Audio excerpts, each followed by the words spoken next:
going to start with, as I mentioned in those preliminary instructions, opening statements by the parties, and then we'll proceed to evidentiary presentations.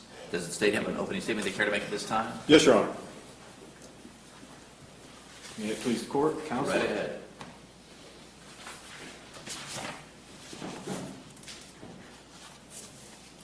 Fuck abortion. Those are the words written on the back of the defendant's shirt on July 22nd, 2021, while he stood outside the exit gates of Sally Jones Elementary School at about 8 a.m., all the while holding a placard or a sign with pictures of aborted fetuses on it, while parents dropped off their kindergarten through grade 5 students off at Sally Jones Elementary School. Along with the offensive shirt and the picture of aborted fetuses on it, the defendant would engage with parents as they try to exit Sally Jones Elementary School. Sally Jones Elementary School has an exit lane where all the parents who drop their children off have to come out, have to exit. But there's a stop sign there. And when the parents stopped, the defendant would engage them, yelling profanities, vulgarities at them. Now, this wasn't the first day the defendant had been at Sally Jones Elementary School, yelling, cursing, screaming at parents as they tried to exit the school. This was day 3. He'd been there on July 16th of 2021. The first day of school in Sally Jones resumed classes. It's a year-round school that takes breaks throughout the year. And on that day, he was outside the school with a shirt that read, "Fuck the police," and a sign stating that schools are fenced prisons. And on that day, he was also screaming and yelling at parents, vulgarities, profanities. July 20th, he was also at that same school, again, at that exit gate. In the morning, his parents have dropped off their kids at the school. This time the shirt read, "Fuck the police."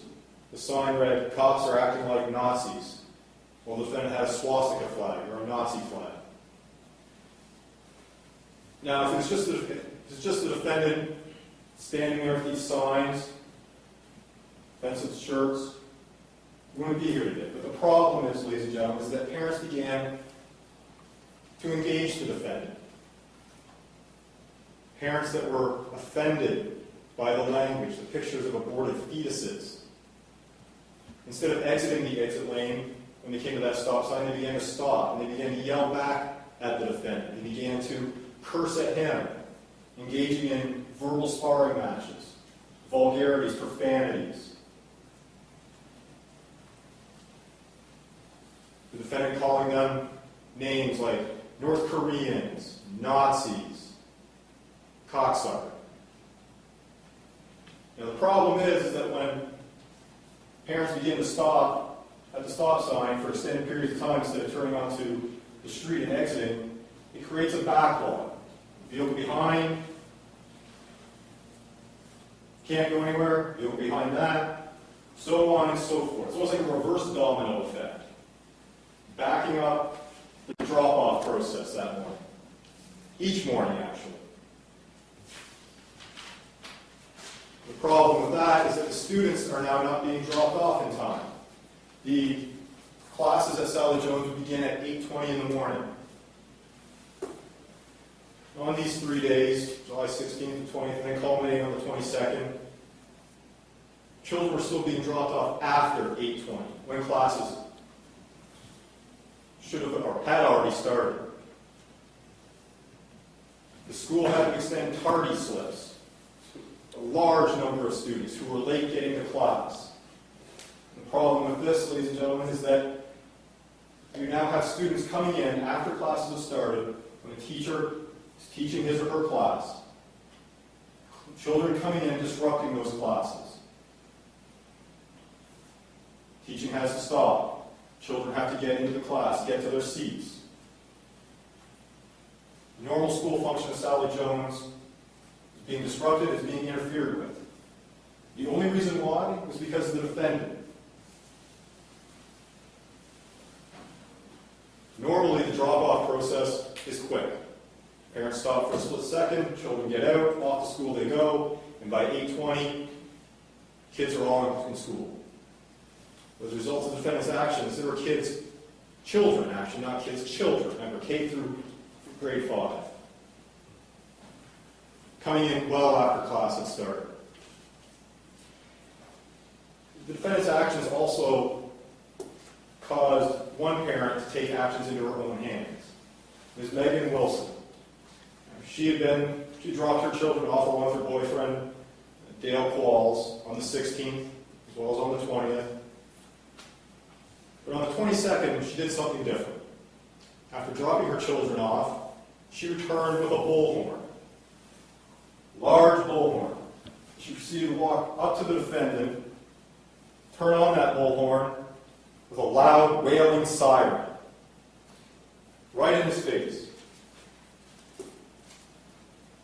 In an attempt to try to drown out the vulgarities and the profanities of the defendant so that the children who were trying to get to class, who were crossing the street, wouldn't have to hear what the defendant was saying.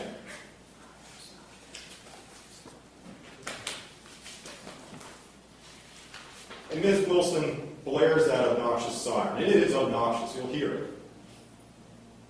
Not for a second or two, not for a short burst, but for nearly a full 7 minutes at 8 o'clock in the morning. Non-stop, ear-piercing siren. Incited by the words and actions of the defendant, Ms. Wilson is now breaching the peace of all those around her. Kitty corner to the school, about 100 feet away, William Jewell lives in a house. His bedroom faces Sally Jones. Each morning, of the 16th and the 20th of July of last year, he's been woken up by the yelling and screaming, the profanities and the vulgarities. On July 22nd, he finally calls 911. He's had enough. The yelling and the screaming and the blaring of that obnoxious bullhorn having breached his peaceful sleep. So I said, he calls 911 to try to make it stop. Now, the Bill of Rights, which contains the First Amendment, was ratified in 1791. But speech has limits. It has limitations. And the First Amendment will not excuse the actions of the defendant, will not protect the actions of the defendant on July 22nd, nor will it exonerate him. Similar to yelling fire in a crowded theater, his speech went beyond mere free speech. Because, ladies and gentlemen, his profane, vulgar, disgusting words led to the interference and disruption of the normal school functions of Sally Jones, as well as incited Megan Wilson to breach the peace. Ladies and gentlemen, I'll be back before you at the end of this trial, asking you to find the defendant guilty as charged. Thank you. Does the defense have an opening statement they're going to make at this time? Yes, sir. Now think about what the prosecutor just told you, that somehow my client is responsible for Megan Wilson blaring a bullhorn to drown him out. That was her choice. I'm not saying that what he was doing was the smartest thing to do, but one of the things you're going to see, if you really wanted to screw with the kids, the entrance to the school is over on the other side of it. It's not where the exit is. He was getting into it with the parents. And if they had ignored him, he'd have gone away. This is exactly what the First Amendment is about. It's not crying fire in a crowded theater. There was no emergency. He didn't create the emergency.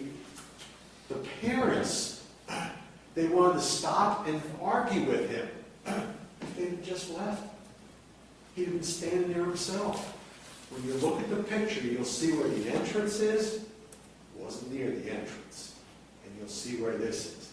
And Miss Wilson with her bullhorn, you didn't see her arrested. for disturbing the peace. What the state wants to do is allow the crowd to suppress his free speech rights. That's what this is. And in order to, I guess, stop the cars blocking themselves up, the police arrested him. And then they got to justify it, so they claim, well, he was disturbing the peace. That's what the First Amendment is all about. He's not causing an emergency. There is no emergency. They could have put a police officer there and said, keep moving. And there would have been no parents backed up or arguing with him or anything else. He got the reaction he was looking for from the parents. Don't let him tell you about the kids. The kids had no clue. They were over on the other side of the school. They were in the school. They're not dropping them off over on the exit lane. The delay in getting the kids in was due to the parents, not him. When you see the full story, when you hear the testimony, you'll see what I'm talking about. And I fully expect to ask you to acquit him on both charges. Thank you. State have any witnesses they care to call at this time? Do, Your Honor. State will call William Jewell. Can I get the parties to approach, please? I'm sorry, Judge, would you call us up? Yes.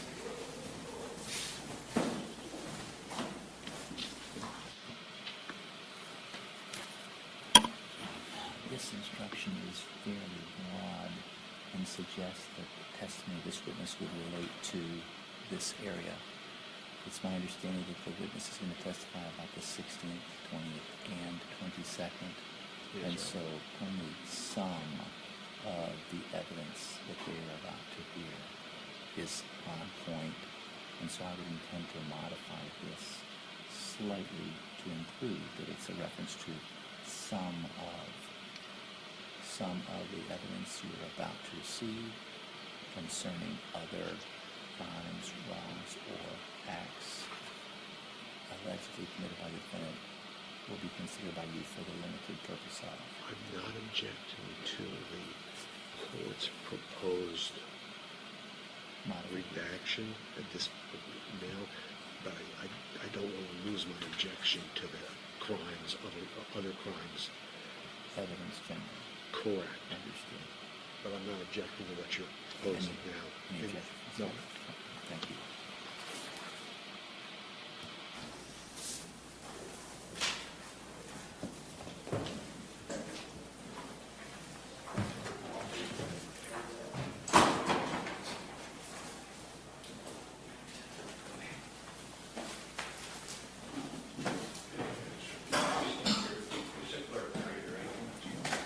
Do you solemnly swear or affirm that the testimony you're about to give in this case is the truth, the whole truth, and nothing but the truth, so help you God? I do. Can you step over here, sir?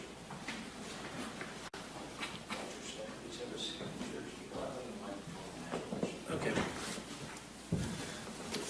Ladies and gentlemen, before this witness or any of the other witnesses testify, I would advise you that some of the evidence you're about to receive concerning other crimes, wrongs, or acts allegedly committed by the defendant will be considered by you for the limited purpose of proving motive, opportunity, intent, preparation, plan, knowledge, identity, or absence of mistake or accident.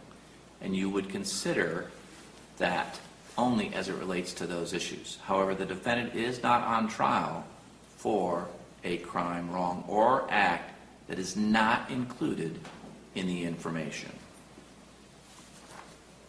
Thank you, Your Honor. Good afternoon, sir. Good afternoon. Would you please state your name and spell your last name? Yeah, it's William Jewell, Jewell. I'm a junior also. Junior? Yeah. Back in July of 2021, where were you living? 336 East William Street? Is that in Punta Gorda, Florida? Yes, sir. Charlotte County, Florida? Yes, sir. Where in relation to Sally Jones Elementary School was that address? We are, so my bedroom, the house right there is about 30 yards, so 100 feet from the fence entrance on the, I don't know how you pronounce it, Naranj or? Narranja Street? Yeah, Naranja Street? yeah, Naranja. Joint counsel would have pre-marked stage 1 for an application. Do you want a larger? Okay, thank you. So I'm going to ask you, take a look at stage 1 for identification. Are you able to recognize what's depicted in stage 1 for identification? Yes, right, yeah. There's my house right there, and then there's the entrance right That there. photograph truly accurately depict your address as well as Sally Jones in the surrounding area. Yes, yes, sir. This time we move stage 1 for identification to evidence and move to publisher. Any objection from the defense to the document being admitted? Judge, if the witness could mark, you refer to a specific, his location on that exhibit, if he could mark that so we can refer to it later. I'm going to go through that with you, Your Honor, once we get it admitted. No objection to State's Exhibit 1? Yes, the first one.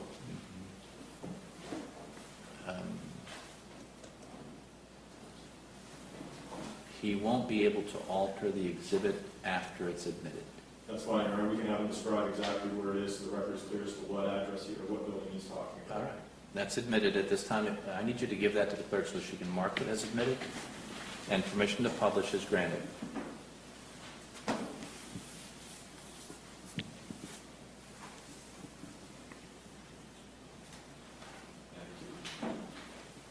So I think you have a monitor there in front of you to your left. You also look at the big TV. Yeah. Whichever one is easier for you. Sir, looking at stage 1, can you describe for us where your address or your house was?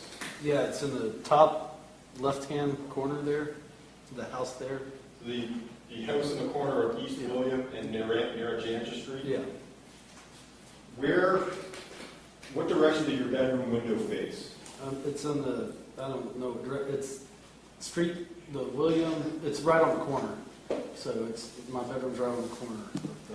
So you had a window that would face out to William Street as well as Narragansett? Right, yeah, both of those streets. Yes. What types of windows were they? They're Jallis, it's a 1950s duplex, so, and they still have the Jallis windows.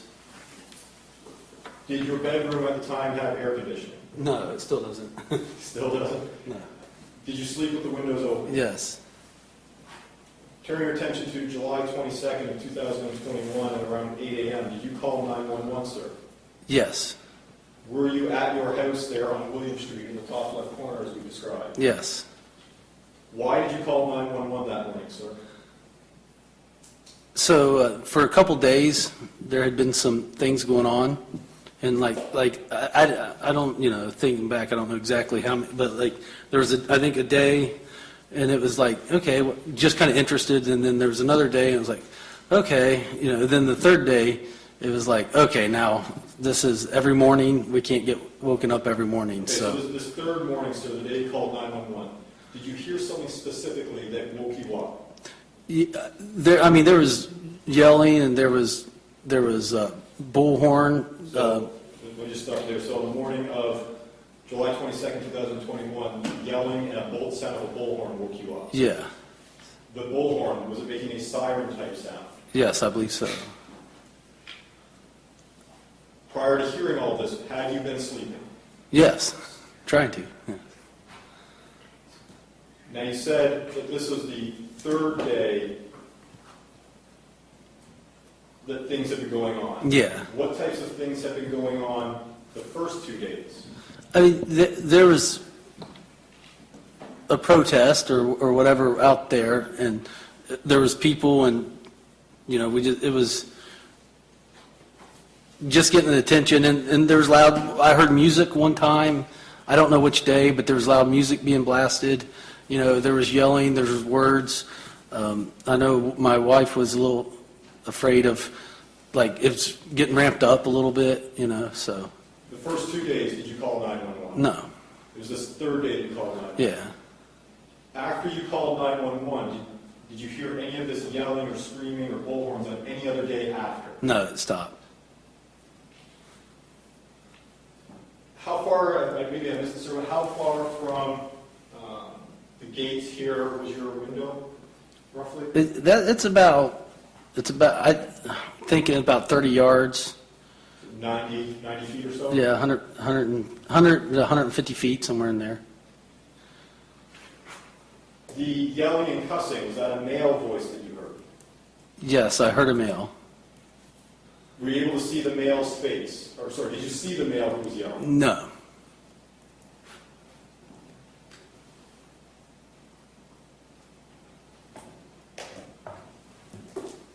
Thank you, nothing further. Any questions from the defense? Good afternoon, sir. Good afternoon. You heard a bullhorn.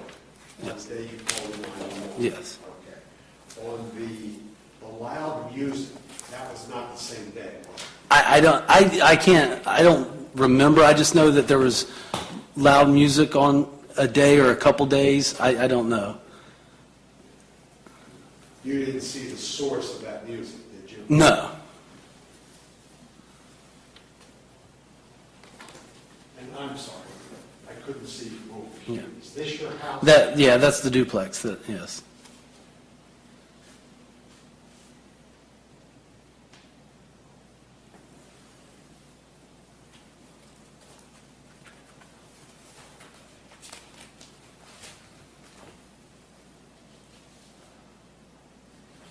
Nothing further. Any redirect? No, Your Honor. Witness is excused. Does the defense need this witness to remain under subpoena for any purposes? No, sir. Thank you, sir. You may step down and you're excused from your subpoena at this time. If I can get the state to give the evidence to the clerk, please. Your Honor.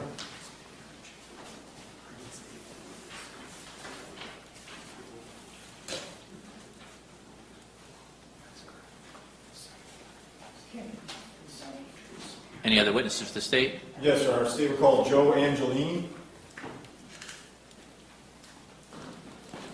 Joe Angelini.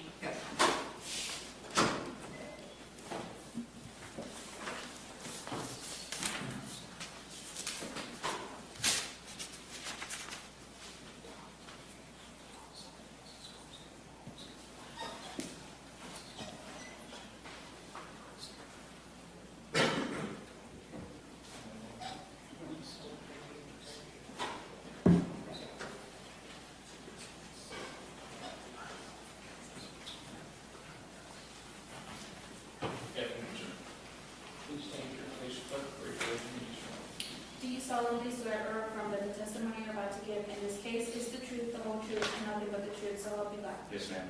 Step over here.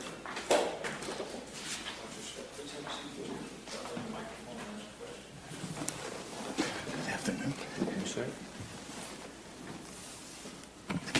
Right ahead. Thank you, Your Honor.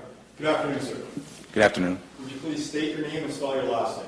Joe Angelini, Angelini, By whom are you employed? with the Punta Gorda Police Department. How long have you been with the Punta Gorda Police Department? 13, almost 14 years in August. Any prior law enforcement experience? I do. Where is that? Charlotte County Sheriff's Office. How long were you with the Charlotte County Sheriff's Office? That means I'm going to tell my age. 26 years. 26 years? Yeah. What is your current role with the Punta Gorda Police Department? A school resource officer. Is that your primary job? It is. What is a school resource officer, sir? Our main objective is the safety of the children that go to school, the staff, the parents, any visitors that come onto the campus. That's our main objective. What school do you work at as a student resource officer? I work at Sally Jones. Is school resource officer shorted down to SRO? Yes. Where is Sally Jones Elementary School? It's on Naranja Street, by Mackenzie and Allen Street in that general area. I may retrieve states 1 Your Honor from the court. Yes.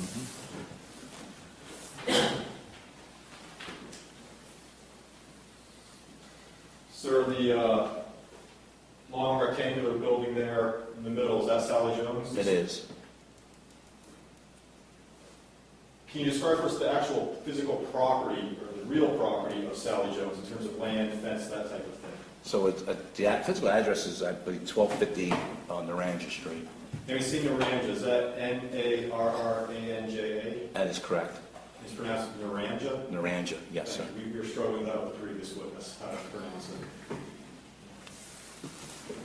Does the school property also include the fence line out running parallel with Naranja?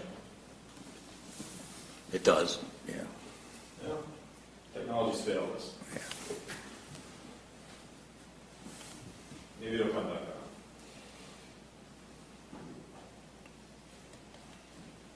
Back in July of 2021, were you working as an SRO at Sally Jones Elementary? I was.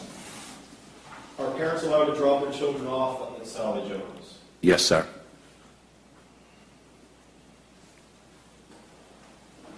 Judge, I apologize. I can't see from over You may here. feel free to relocate.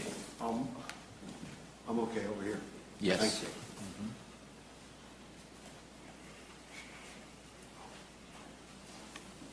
Promise us this was fixed. What time do parents typically start dropping their children off in the morning? Typically 7:50 a.m.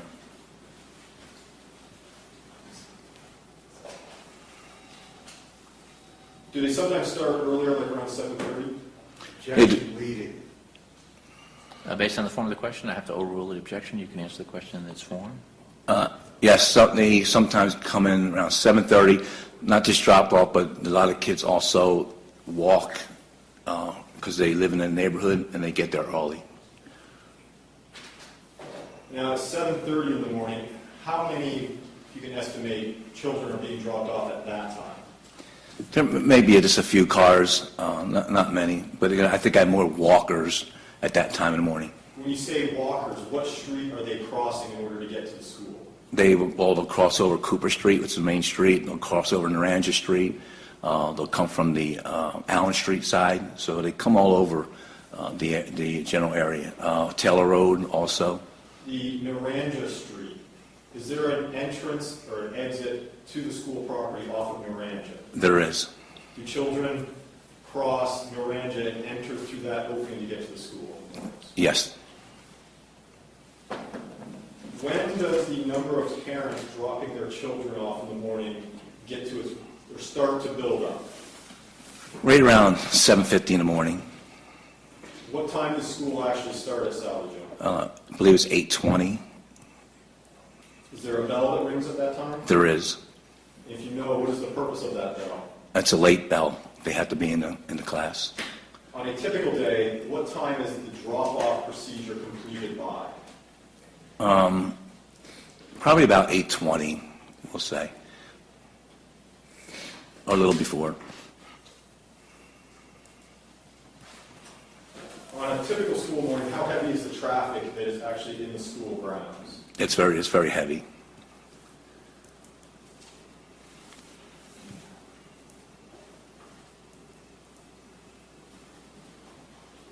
You know, if you just take a brief second while. All right. Does their thing.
Officer Angelini, you testified that on a typical morning there is heavy traffic.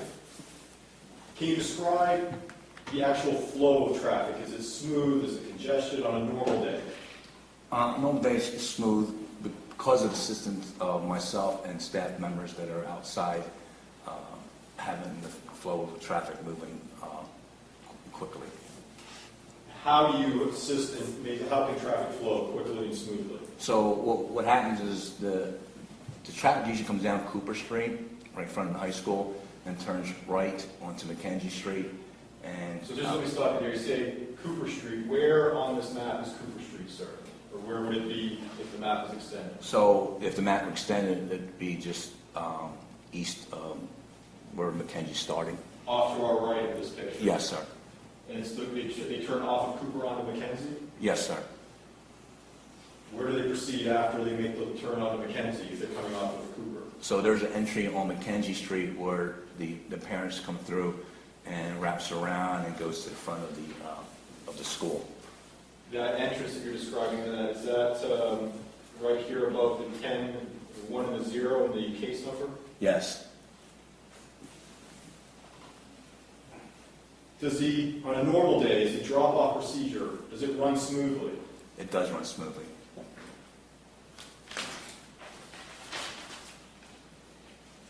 The morning of July 16, 2021, sir, were you working as an SRO at Sally Jones? I was.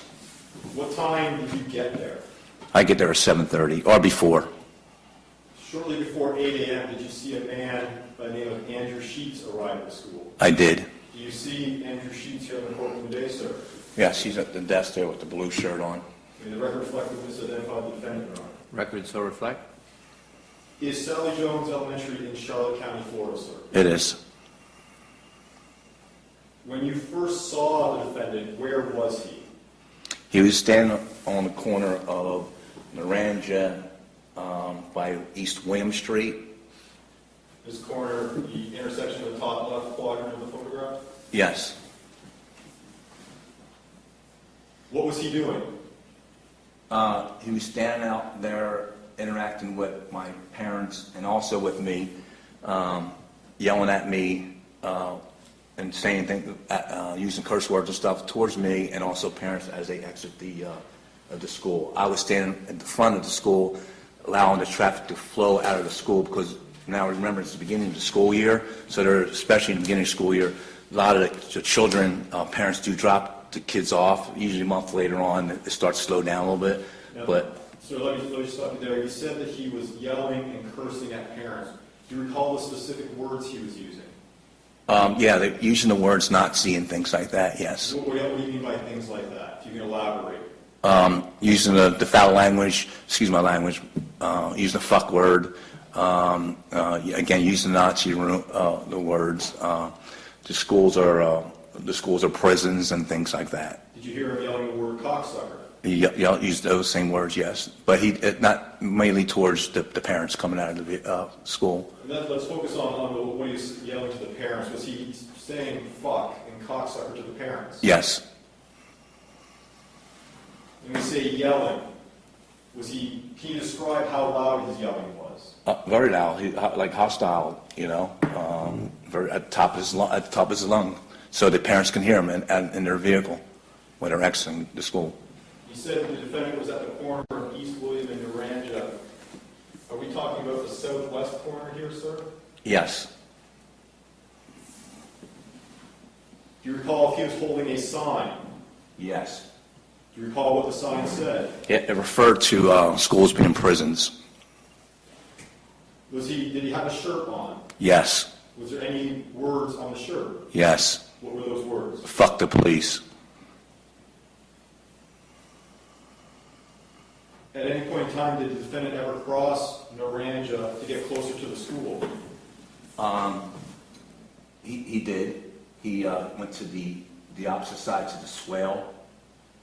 You say the swale, are we talking now on the east side of Naranja? Yeah, if you go right, east side of Naranja, and also by William Street, if you just follow William Street right across. When the defendant was yelling the obscenities and the vulgarities, did parents, or were parents in the process of dropping off their children? They were, sir. When, after parents drop their children off at Sally Jones, where must they exit with their vehicle? There's an exit there on Naranja Street when you exit the school, and there's a stop sign right there also. That was my next question, sir. Must parents come to a stop as they come to the gates here in the exit of Sally Jones? They do, but honestly, when I was out there directing traffic, because it is very busy, the beginning of the year, school year like that, I would stop traffic on Naranja Street because there is vehicles would come down Naranja. I would stop to allow the cars to flow out there quickly. So that the parents that were exiting the school wouldn't have to come to a complete stop because you're blocking traffic off on Naranja? I do, yes. Did parents stop anyways when they're exiting the school to engage the defendant? They did engage with them. When we say engage, what do you mean, sir? So he would first start off engaging to them, and some ignored it, some kept on going, but some did not, and engaged back with them, and that's what hold up my traffic. Yeah, let me stop you there. So some parents would keep on flowing through, others would stop to engage with the defendant? That's correct. When we say engage, are they just having a polite conversation such as you and I, or what are they doing? No, they're going hostile with each other. How loud are the parents? Oh, they're loud, because I can hear the parents. And where were you when you heard the parents, sir? So I'm in the middle of the road there on Naranja, right where you're coming out the gates. The exit that we're talking about here that comes out onto Naranja, is that the only exit out of Sally Jones in the morning? That's correct. What effect did the parents who stopped to engage the defendant have on the cars and trucks and other vehicles behind them? They held that traffic from flowing out of there. Did traffic begin to back up within the parking lot or driveway of Sally Jones back into the actual loop here? Absolutely.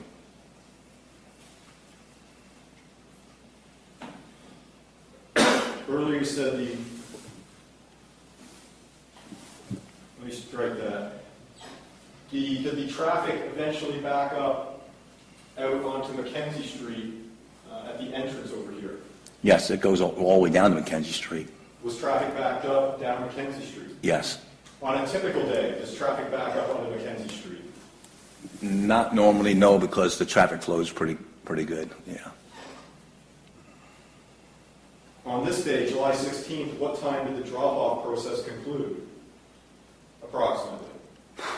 I would say, okay, this is only approximately now, I would say somewhere around 8:45-ish. On a normal day, what time does the drop-off process usually conclude? By 8:20 the latest, yeah. Turn your attention now to July 20th, 2021. Were you working as an SRO at Sally Jones Elementary on that day? I was. What time did you arrive? 7:30 or before. When you get to Sally Jones, where do you go when you first get there? Again, there's really not much going on in the morning until the 7:50, but I usually go in and get settled into my office and get prepared for the day, because there's some police stuff I have to take care of also. Did you see the defendant on the morning of July 20th, 2021? I did. Where did you see him, sir? Out front again. And you say out front again, can you tell us and use this map as to where you saw the defendant? Yeah, on the same area that he was on the day before. On You that say the Thursday. same area. The day before, he started on the west side of Naranja and then moved to the east side of Naranja. So are we talking about the west or the east side on July 20th? Yeah, I'm sorry. So then this day, then he went ahead and moved over to the east side in the swale. There's a swale there in front. You say a swale. Would that be that stretch of green between Naranja and the sidewalk here? Yeah, correct, on the east side. Yes, sir. On the east side.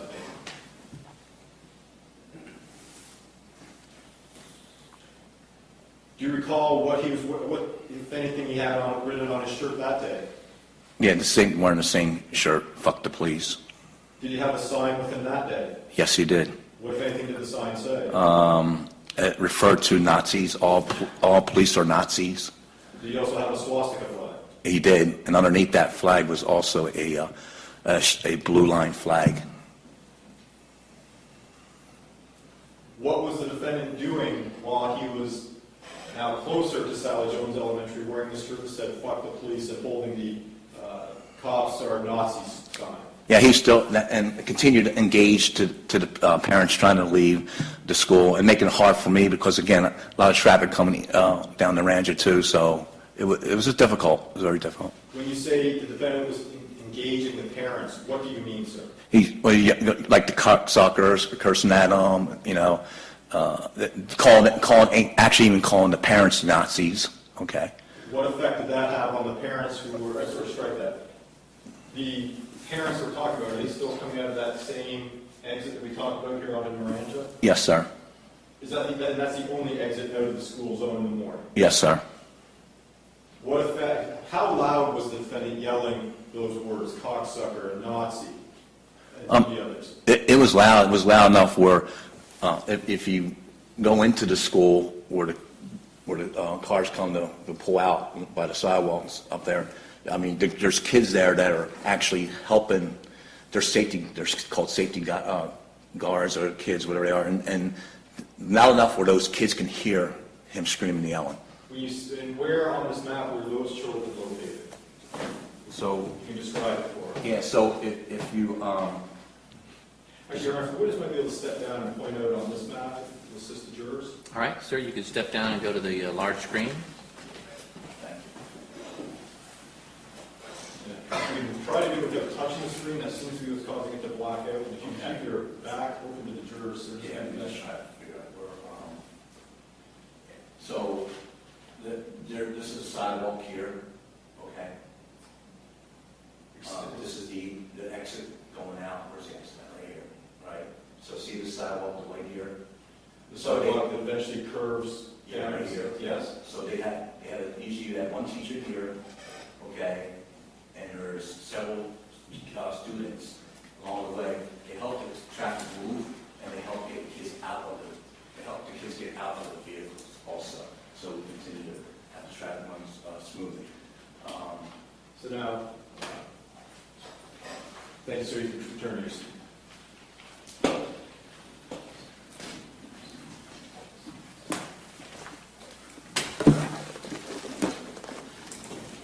Was this about 8 a.m. in the morning, sir? Yeah, it's just, I think it was just a few minutes around 8 o'clock, yeah. Were parents, again, in the process of dropping off their children at Sally Jones? Yes, and I didn't touch the screen. Somebody must have looked at it. Did any of the parents engage the defendant as they were stopping to exit Sally Jones? Absolutely. And when we say engage the defendant, what do you mean, sir? Again, when he was engaging them, they were screaming, yelling at them, calling them Nazis. They would engage and they would be yelling back. They stopped their vehicles in the road there and yell back at them. And again, had you stopped traffic on both north and southbound Miranda? I do, yes. Did any of the parents stop their vehicles for a prolonged period of time at the exit to Sally Jones in order to engage the defendant? Yes. What effect did this have on traffic inside the school grounds? It backed up the traffic and then allowed the traffic to flow out of the school, what made a lot of the kids late for school. Did the traffic back up onto the streets outside of the school grounds as a result? Absolutely, onto Mackenzie Street.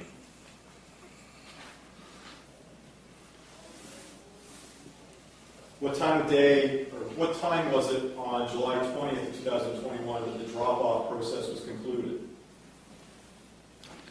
Approximately. Yeah, around the same time, like I said, around 8:45-ish. Again, on a typical day, when is the drop-off concluded? Around 8:20. What time does school actually start at Sally Jones?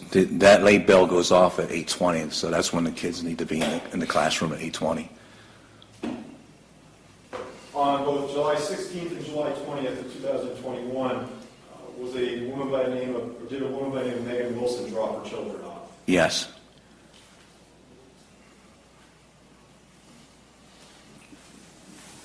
And on those days, did Megan Wilson have anything in her hand, such as a bullhorn, on the 16th and 20th? Not those days, no. turn your attention now to July 22nd of 2021. Were you again working as a SRO at Sally Jones Elementary? I was.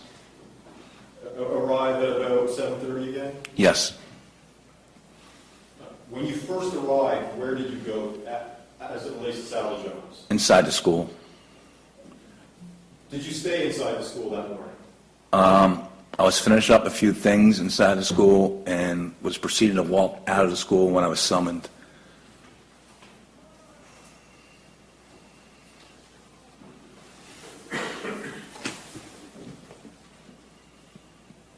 Now, without telling us what you were told, did you then go to that exit gate of Sally Jones that we've been discussing there at Naranja and Williams? I immediately responded quickly, yes.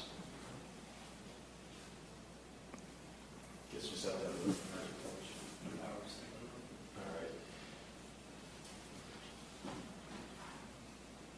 All right. On that morning, July 22nd, did you again see the defendant? Yes. Where was he this time? In the same general area, right in front of the school. Was he closer to the stop sign that day at Sally Jones? He started on the corner of William Street and Naranja on that west side.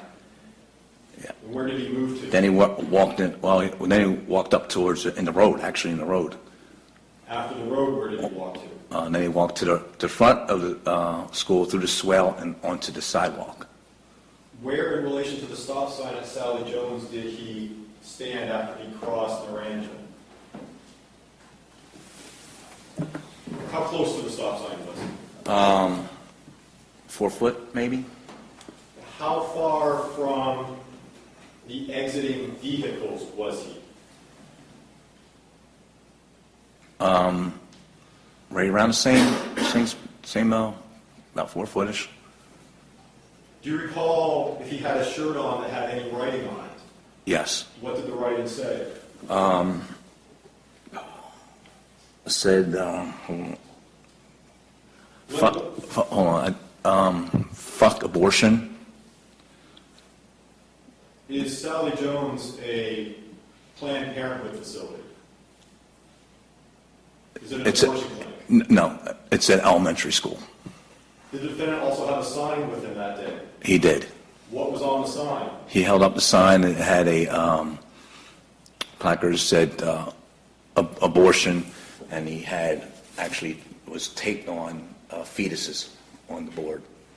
Aborted fetuses taped to the board? Yes. And we talked about a sign. Was it a sign the size of the sheet of paper, or how would you describe the size of the board? No, it's a good sized board.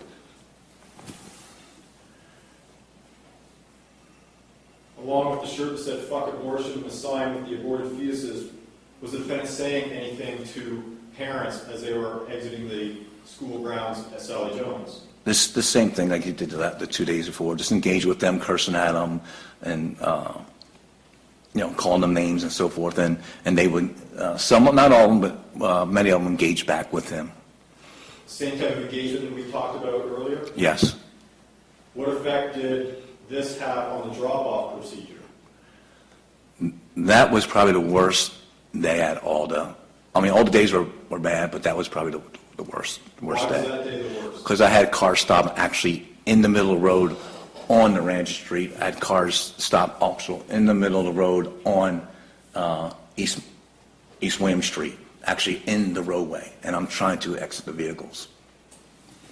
Did traffic inside of Sally Jones again back up out the entrance gate and out on Mackenzie Street? Absolutely. What time did the drop-off process conclude that morning? That was probably later because I ended up getting back up over there to help me and stuff because it got really bad that day. So what time roughly? The other days was 8:45. Would you say it was later than 8:45, sir? It probably close to 8:40, 8:50, somewhere around there. At some point in time, sir, did Megan Wilson and her boyfriend Dale Qualls drop their children off at school? Yes. Did you observe Ms. Wilson return to the school after dropping her children off? Yes. When she came back, was she holding anything? Yes. What was she holding, sir? A horn, You say a horn, what type of horn? A bullhorn? a bullhorn. Showing counsel what I've marked the states 2 for identification. The mayor approach the witness, Your Honor. Yes, you may. You said Ms. Wilson had a bullhorn. What did she do with the bullhorn after she arrived back at Sally Jones? So she had it up in the air like this, because I was coming, when I was summoned a meeting to go to the front. And when I exited the school, it was a loud siren going off. So I immediately quickly went to the front, and she was holding it up in the air like this. Have you had a chance to review what I've marked as states 2 for identification, sir? I did, You have a chance to watch it prior to testifying today? yes. Did it truly and accurately capture Ms. Wilson in the bullhorn on the morning of July 22nd, 2021 at Sally Jones Elementary? Absolutely. This time we move states 2 for identification to evidence to be published, Your Honor. Any objection to the defense to the admissibility of the evidence? Any objection to the admissibility? May I inquire, Judge? Yes, you may. Did you record State's Exhibit 2? No. Who did? Well, it came off, that one probably came off the body camera. What do you mean probably? It came off the body camera, Whose body camera? my body camera. Have you heard it? Have you compared it to your body camera? I watched the video, and that came off my body camera. You sure about that? Yes. No objection. You give that to the clerk, she'll mark as admitted. Permission to publish granted. The video, sir, was it subsequently posted to a website that after it was, did it somehow get onto another website at some point in time, sir? It did. But what's on here truly and accurately captures what came off of your body-worn camera. That came off my body-worn camera.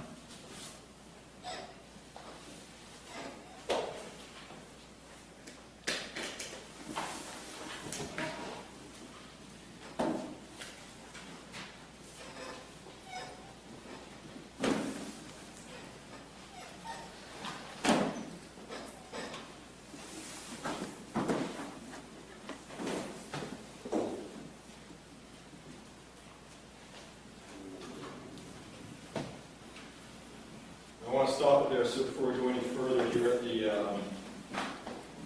3-second mark, there is a woman on the bottom right of the screen. Who is that woman? That's Megan Wilson. After she dropped her children off previously? Yes.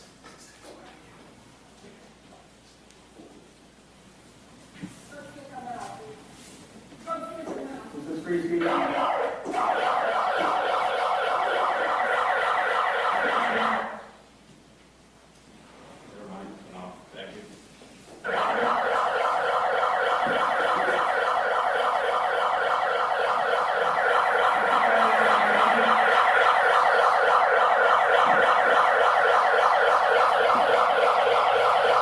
So I'm going to stop it there. Is that the exit gate that we've been discussing from Sally Jones onto Naranja? Yes, sir. Is that the stop sign that we've also previously discussed, sir? Yes, sir.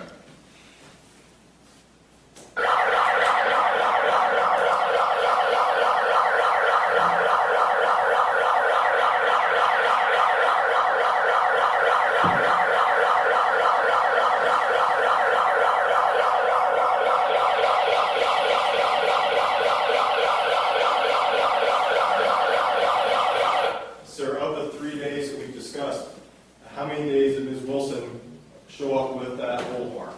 Just that day. And does this loud wailing siren go on for several minutes, sir? Yes, more than several minutes, correct?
Thank you, sir. I have no further questions. I'm going to get that piece of evidence here, Your Honor.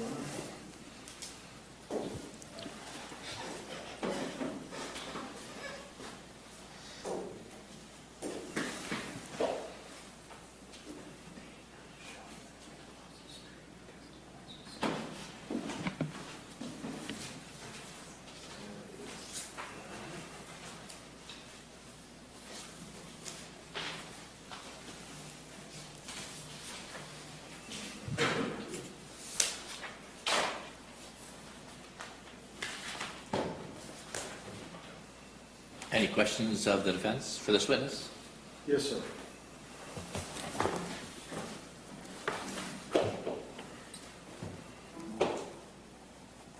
Let's go to the 16th, right? Yes, sir. Well, on any of the 3 days, Mr. Sheets, his voice was not enhanced. He didn't have a bullhorn or anything, a microphone or anything to magnify his voice, did he? Other than his voice.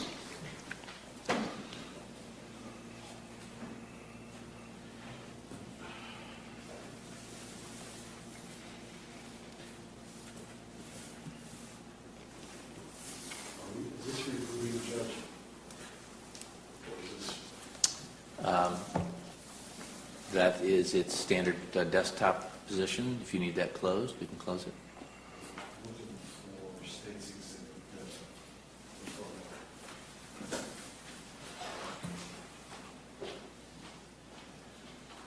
Can I approach the witness? Yes.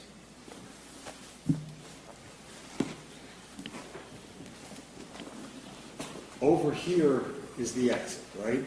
On the Rangel Street. Right here, sir. Okay. Yes. And where's the entrance that the cars go in? Right here, sir. Down here off of... Mackenzie Street. Mackenzie? Mackenzie. All the way over here. Yes, sir. And then the cars go where? So they come in here, they wrap around here, and they continue to go to the front of the school. You can see there's like a circle going to Mackenzie. There's a circle, and they wrap around there because there's so many vehicles, and they come to the front. And then the cars continue down Mackenzie Street. And where do they drop the children off? So then they start dropping them off. They start dropping them off from, we let them flow to the front of the line, the sidewalk, the end of the sidewalk. And then and then we have staff members and kids, safety kids that are there, and they help. Once they stop, the car's got to be stopped first. They help the kids get out of the vehicle. The parents don't have to get out of the vehicle, and they get them safely onto the sidewalk. Thank you. You're welcome.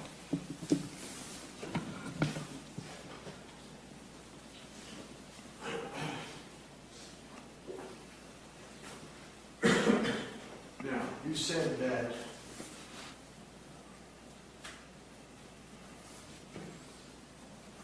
let's do the 16th first.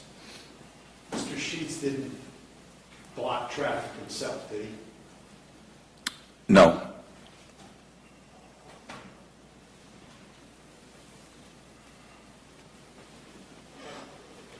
On any of the vehicles, did anyone get out of the car to confront Mr. Sheets? Probably two dads. Okay. And was that on the 16th?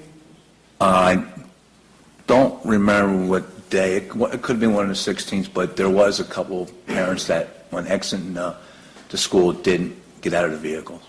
And did they fight with Mr.? No. What they did is they came to me and they said to me, out of respect, Officer Angelo. You can't repeat what they said. Okay. It's hearsay. Did they fight with him? Physically, no. They holler at him? Yes.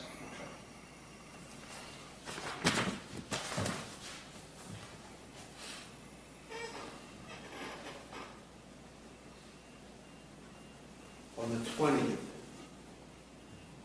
more of the same. Did anyone, or you don't know what day those two men got out of the car? Okay.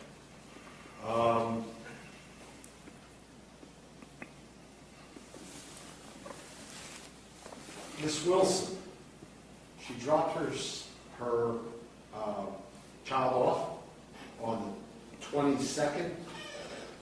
Yeah, well, she had children, more than one, yes. She dropped them off. Yes, sir. Then she left. Yes, sir. Then she came back. Yes, sir. How long after she left? I don't know how long, but while the cars were still exiting the school.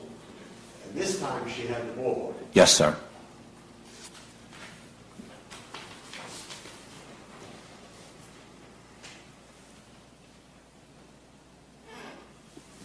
Now, Miss Wilson was apparently, from that video, the body cam, near Mr. Sheets. Yes. Mr. Sheets in any way interfere with what she was doing? He was just engaging back and forth with her about the horn going That off. was all verbal.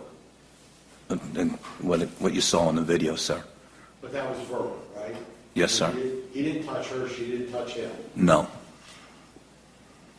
She's just trying to drown them out.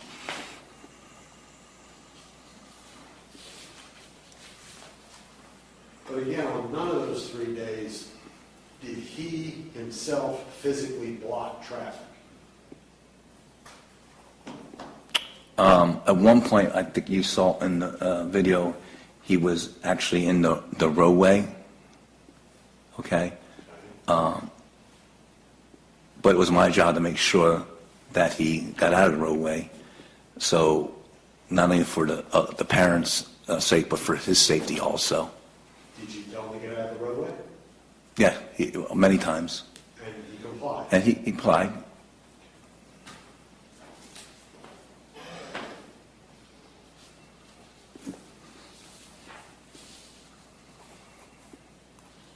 If I can have a moment, Judge.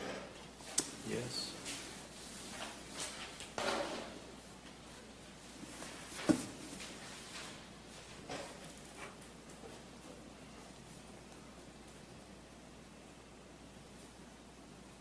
Now, this, the people stopping made your job more difficult, didn't it? Absolutely.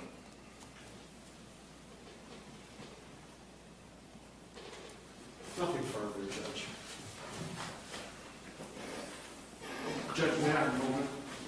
Yes, you may.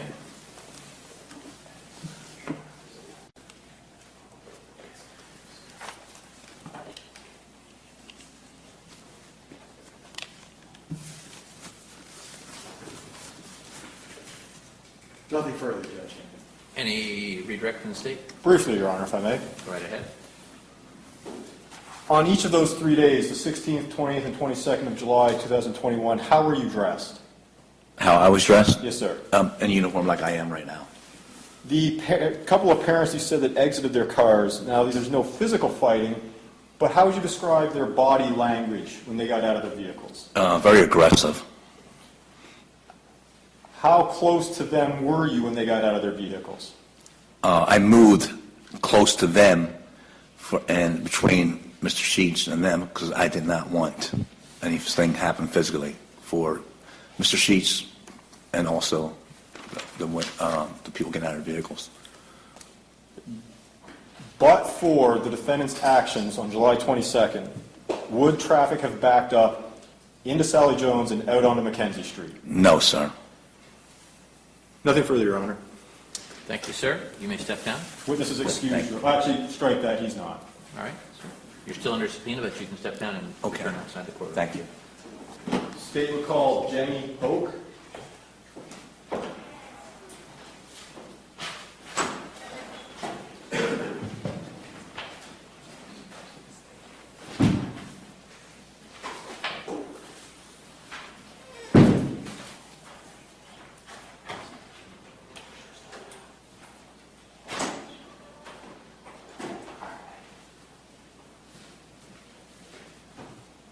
If I may approach the court, Your Honor, and grab Exhibit 1, please. Yes, you may. Thank you, Your Honor.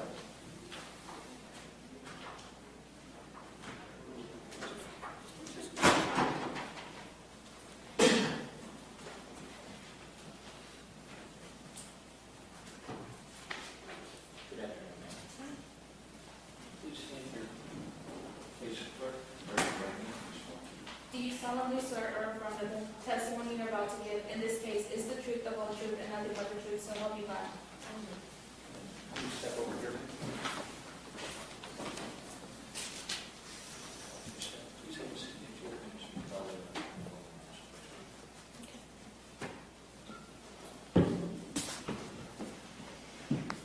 Go right ahead. Thank you, Your Honor.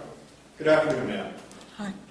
Would you please state your name and spell your last name? My name is Jenny Hoke, H-O-K-E, Where are you employed? for Charlotte County Public Schools at the address of Sally Jones Elementary. I'm going to ask you just to make sure you keep your voice up nice and loud so our jurors who are at the far end of the jury box can hear Sure. you. Okay. Is Sally Jones a school in Charlotte County, Florida? Yes, Is it a public or private school? it is a public school. Now, is it open year-round, or is it your traditional September to May?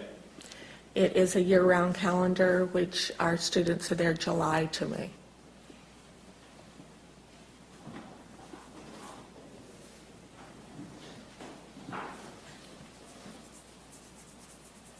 How long have you been at Sally Jones? I've been there since 2003, How long have you been with the Charlotte County School Board? since 1993. Showing you what's on the screen, it's been admitted as States 1. It's been identified as Sally Jones Elementary and the streets around it. In the mornings, do parents drop their children, or can parents drop their children off outside of their vehicles? Only if there's an event inside that they need to walk in. So if a parent wanted to drop their child off for school in the morning, where would they enter Sally Jones property from? They enter from Mackenzie Street. Which direction, from the right or from the left on Mackenzie here? They enter from the right, turn right into the school property. And this school property is at this first opening here that we see in the bottom right corner? Yes. Where do they then proceed after they've entered the Sally Jones property? They come into the property, they go left and proceed around the building. So they make the left, and they then make a right here and Yes. head back north? Yes. And approximately where you see the sidewalk go into a Y there, that's where the cars will stop to drop off their students. Is this the Y here? We see Yes, two sidewalks on either side, one other coming in? Where do the parents exit after they drop their children off at that Y in the sidewalks? They go straight out of the property, and there's a stop sign there at Naranja. So they have to stop at Naranja, and then they can turn right, left, or go kind of a jog to Williams.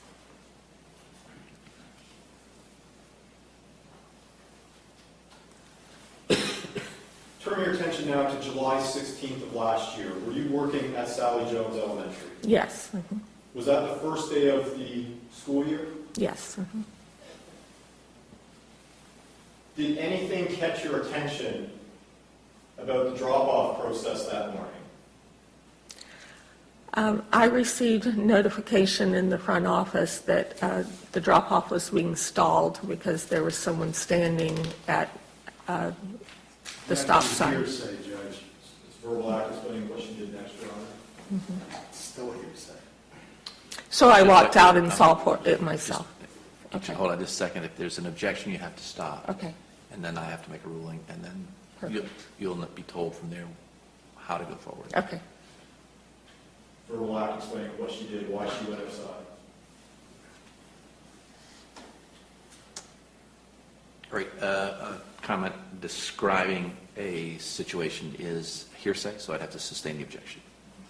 At some point in time that morning, did you exit Sally Jones and go outside to the exit near Naranja? Yes, I did. What, if anything, did you see when you went out to the exit there, or near the exit of Naranja and Sally Jones? I noticed there was someone standing there holding signs. I really couldn't see the individual because they were masked.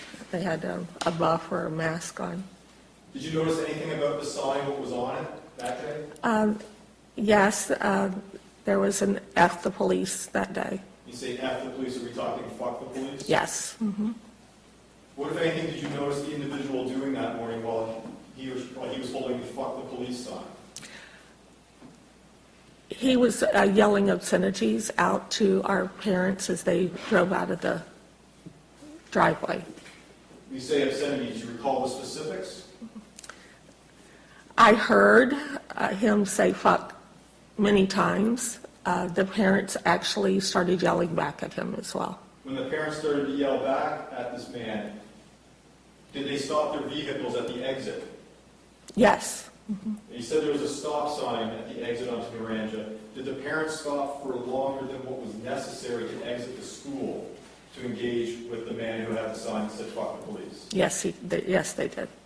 What effect, if anything, did that have on the drop-off process at the school? Well, the students couldn't be dropped off because it backed up. It got, it just started backing up where they couldn't move. Is there just the one designated drop-off location at Sally Jones that you described earlier? Yes. What time does school typically start? Does it always start at Sally Jones? It starts at 8:20, but parents start dropping off at 8. So at 8:20, classes are actually commenced. That's when the bell rings. We talked about children being dropped off. Do some parents walk their children to Sally Jones? Yes. Anyone that lives within the walking distance can walk their students in. And on the morning of July 16th, were parents walking their children across Naranja and in through what we've been describing as the exit gate? There's a sidewalk next to the exit gate. I can see it in your photo there. It would be just to the right of where the stop sign is, and that's the sidewalk that they walk in on. What ages of children attend Sally Jones? Well, we have students that can be 4 years old, but they can be 5 by September. So in July, we do have some 4-year-olds, and it goes all the way up to 10-year-olds.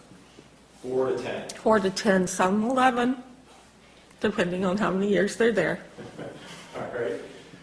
The children that were crossing Naranja and coming through this gate with the sidewalk that we talked about, did they necessarily, or were they walking past the man who was yelling the obscenities with the fuck the police sign? Yes.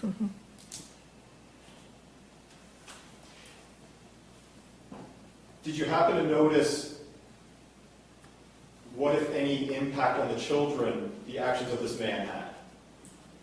Yes, I did. The patrols that were standing out all the way to the Y where they were dropping off, they were getting very nervous and backing up and had the expressions on their face, they were definitely traumatized. Were any of the children screaming or crying? Not at that time. Not on the first day.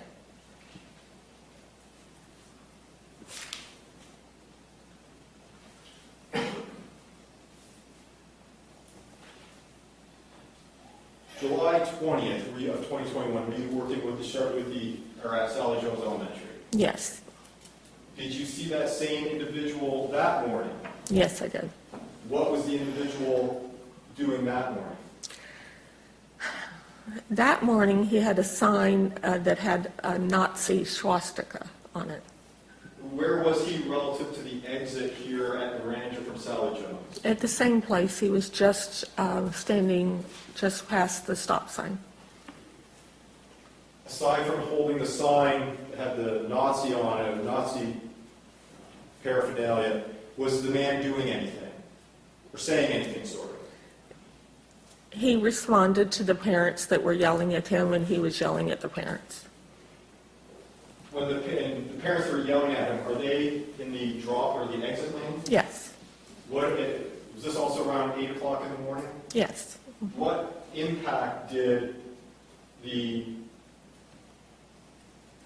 yelling and screaming by the parents have on the drop-off process that morning? Again, it was noticeably, I had to do an all-call to the building to tell teachers not to mark their students tardy, because there were a lot that were being dropped off late. You say tardy, let's go back to July 16th. Were there tardy students that morning? Yes, And we mean tardy, do we mean students that are getting to class after 8:20? correct. Have classes already commenced by 8:20? Yes. Is there any disruption when a child or children enter the class after 8:20 when the class has already started? Oh, yes. I mean, the teacher's already given the initial directions. We've said the pledge. All of those things happen at the very beginning of school. So it requires the student to come in and have to be redirected and retaught whatever was said at the beginning of class. Does the teacher have to then pause what he or she is doing, let the child get situated, and then go back to the very beginning of what the teacher had already done so that that student is caught up? Yes. The backup in the drop-off procedure on the 16th and the 20th, did that backup or that backlog, did that interfere or disrupt the normal functions of Sally Jones? Yes.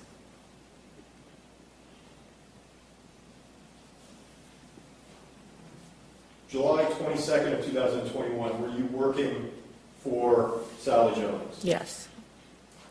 Did you happen to again see that same male, that same individual, outside of the exit gate? Yes. What, if anything, did he have in his hands? He had a sign about abortion that day. Is Sally Jones a Planned Parenthood facility? No, it's not. Does Sally Jones teach abortion? No. Does Sally Jones School perform abortions? No.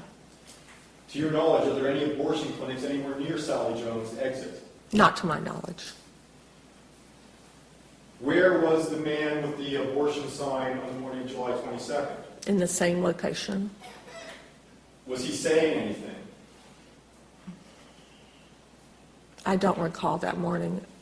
Did you notice any yelling matches between that man and parents as they were exiting the drop-off? Yes.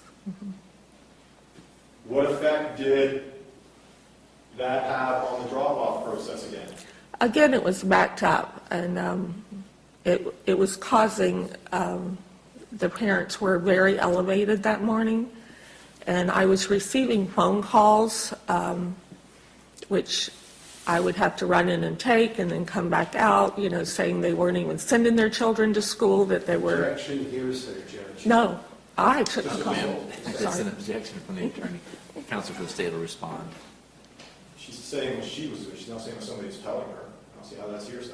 I believe she Repeating indicated what she was told. that the parents are saying that they were not going to send their children to school, which is not a statement of observation, but a statement of intent, and therefore it's not hearsay, because it's not offered to prove the truth of the matter asserted. Whether or not they do what they say they're going to or not going to do is a fact that is in the future. So their claim that they're going to do one thing or another is not hearsay. So I'll overrule the objection. You can complete your answer, ma'am. You can continue now. Okay. What was the question? Let's go back to tardy students. On July 22nd, were there a number of tardy students that day? Yes. Of the 3 days, which day had the most tardy students? The 22nd. When we say tardy, what do you have to do, or what must the school do for a tardy student in terms of letting them get into class? If a student is tardy, the parent parks, walks in with the student, and we have a kiosk where the student is signed in. So that goes into our focus system. Is that a normal function of Sally Jones Elementary? Yes. On July 22nd, did you follow that process, or did you just allow children to get to class as quickly as possible? I did. I suspended that process. So you had to suspend another normal function of Sally Jones Elementary? Mhm. Is that a yes? That's a yes.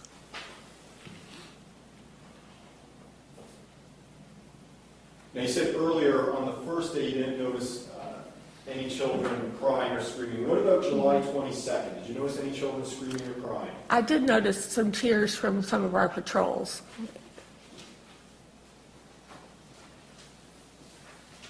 Is there an individual who works at your school by the name of Joel Deslin? Yes. What is his role?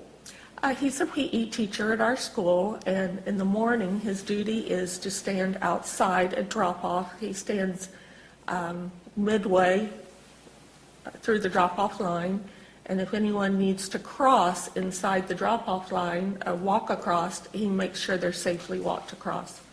On July 16th, 20th, and 22nd, did you have to repurpose Mr. Desmond to a new or different role? Yes, I did. I asked Mr. Desquin, I said, I'll take over your spot where you are to safely get people walking from the parking lot, but would you move to the front of the parent pickup line to really make the students feel a little more safe? Did you then, are you saying then that you had to divert Mr. Desmond as well as yourself from your normal functions within the school? Yes. July 22nd, was there a disruption to the classes because of the late students as a result of the backlog? Yes, same as the other days. After July 22nd, were there any more instances of that individual standing outside the school, screaming the vulgarities with the signs? No. Did these school functions resume as they normally do after July 22nd? Yes, he did. Not to say you might not have a tardy student here or there, but did the number of tardy students drop? Oh, we started counting tardies again. After July 22nd, were there any noticeable backlogs of parents in the drop-off backed up out to Mackenzie Street? No, it ran smoothly again.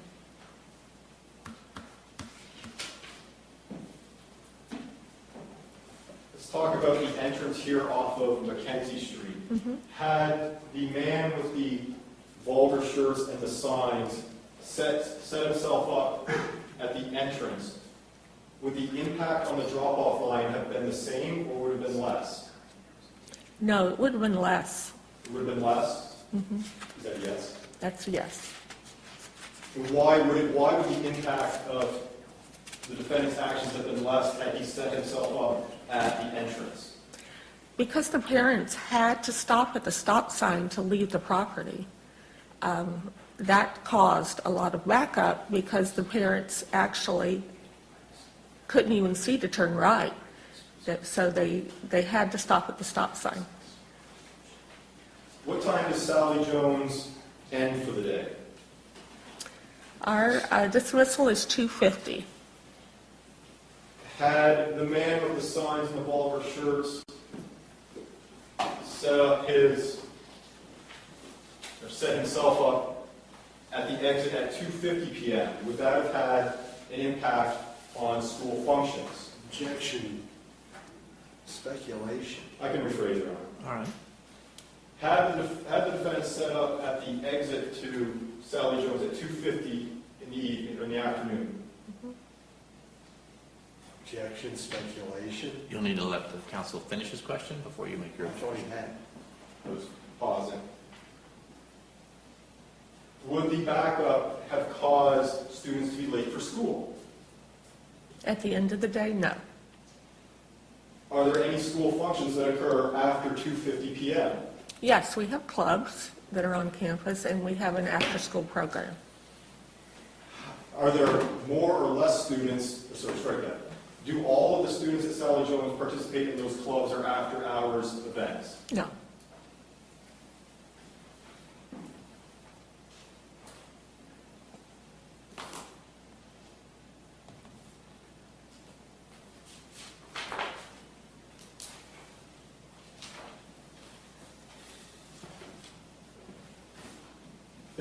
Finger on, nothing further, I'll grab that piece of evidence here before I sit down. Unless counsel needs it? No.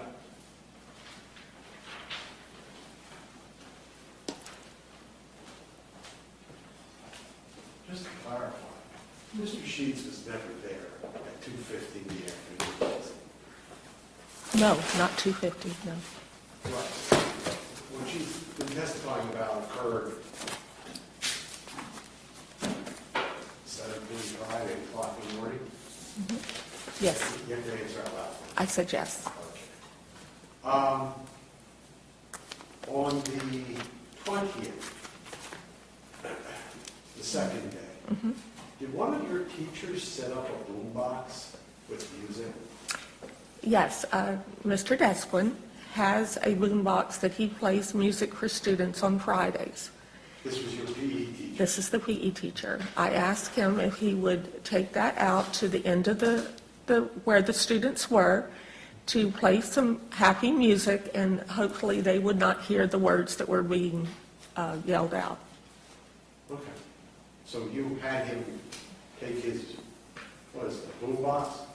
It's a speaker, yes. He hooks it Bluetooth to his phone. He has a playlist that's age appropriate that he plays on Fridays for students. Okay, you had him take it out there to the end, to the exit?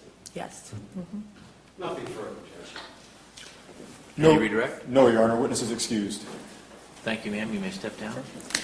Does the defense need this witness to remain under subpoena for any reason? No, sir. All right. State And would, ma'am, you're excused from your subpoena as well, so you're free to go, free to stay. That's entirely up to you. State would rest, Your Honor. All right. Ladies and gentlemen, at this juncture in any criminal case, the court has to consult with the parties about some issues of the presence of the jury, so we'll get a recess at this time, and we'll get you back in here as quickly as we can to address the balance of the case. Please stand as our jurors leave their tablets on their seats and exit the courtroom for a brief recess.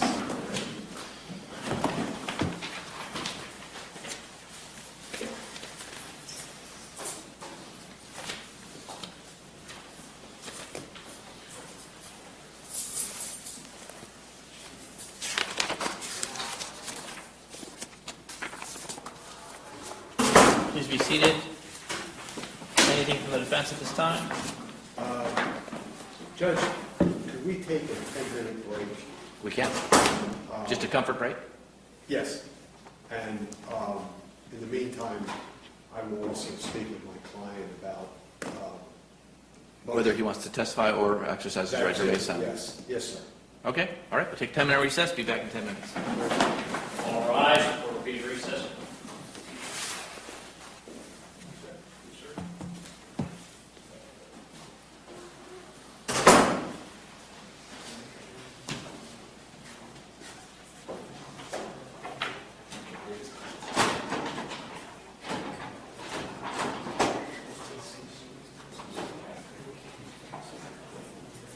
On the second day, you had the school intentionally have its PE teacher take a boombox out there to drown out my client. On the third day, you had a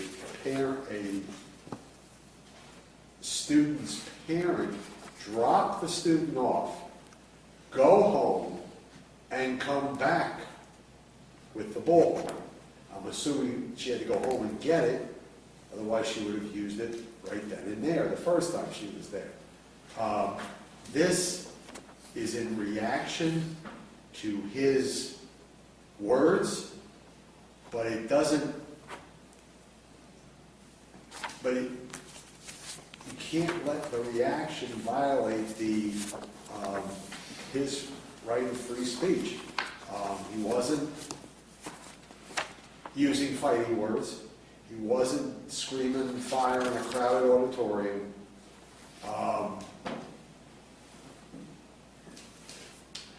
And to the extent that what he generated in terms of response, you can't be blamed for that.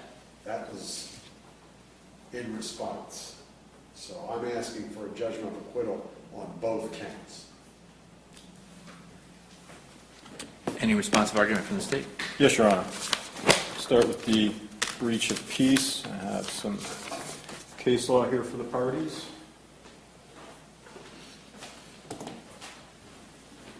Thank you. First case that I provided to counsel as well as Your Honor is that the case of Harbin, Harbin v. State at 358 Southern 2nd, 856 out of the 1st District from 1978. Now, counsel says that his client can't be blamed for the response. That's exactly what Harbin is going to tell us. And we look at the indented paragraph there on the bottom of page 1 on the right-hand column. And the Harbin court cites back to White v. State, the Florida Supreme Court, in which the court upheld the constitutionality of the disorderly conduct statute with the following limiting construction.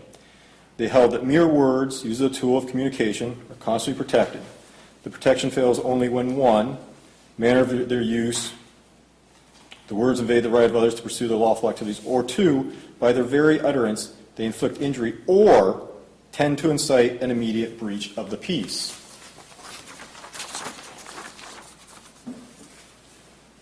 Again, I'm going on to page 2. The Harbin Court cites back to the case of State v. Morris, also out of the Florida Supreme Court, in which the court limited the application of this statute, the disorderly conduct statute, so hereafter only applied either to words which by their very utterance inflict injury or tend to incite an immediate breach of the peace. Now in that case, Your Honor, in the Harbin case, the defendant had profane words, he hurled racial epithets, and while the court found they are offensive to the deputy who made the arrest, at best they are the object of curiosity of a neighbor who believes she opened the window, briefly opened her window.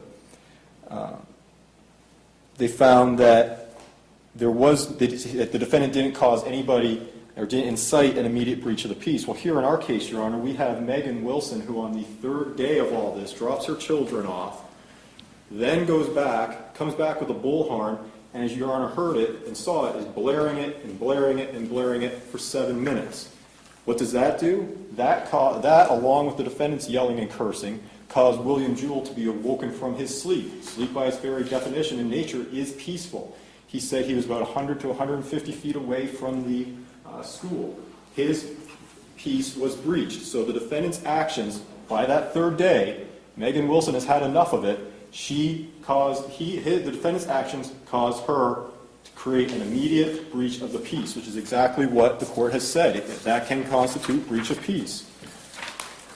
Also have the case of LJM, which I'll provide counsel in Your Honor. At 541 Southern 2nd, 1321. And here you have 2 Tallahassee Police Department officers standing out the side of a street talking to a group of people. Defendant approaches, addressed certain remarks to one of the officers concerning an earlier arrest. Appellant's statements were said to be loud and rude. Everybody watching him as he yelled at the officer. The officer tried to ignore him by saying, "I will see you in court." Appellant then shouted in a loud voice to Officer Goldridge, "Man, you pussy-ass motherfucker." At that point, he was arrested for disorderly conduct. Circuit Court held appellant's words and conduct constitute a violation of the statute.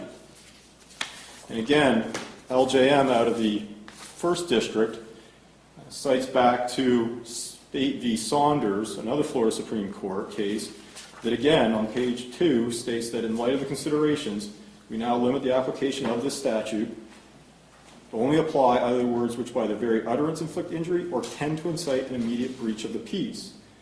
And the court, in this case, the 1st District held that the defendant's words alone, "You pussy-ass motherfucker," was sufficient for a breach of the peace because they tended to incite an immediate breach of the peace and were fighting words within the meaning ascribed in the statute, as stated in Saunders.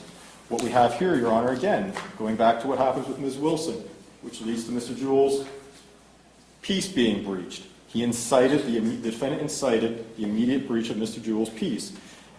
Now, if calling an officer a pussy-ass motherfucker, nothing more is sufficient for breach of peace, then certainly what the defendant did, where it did lead to an immediate response, of air horn blaring at how many decibels, certainly that too is a breach of the peace. We also have Fields v. State at 24 Southern 3rd, 646.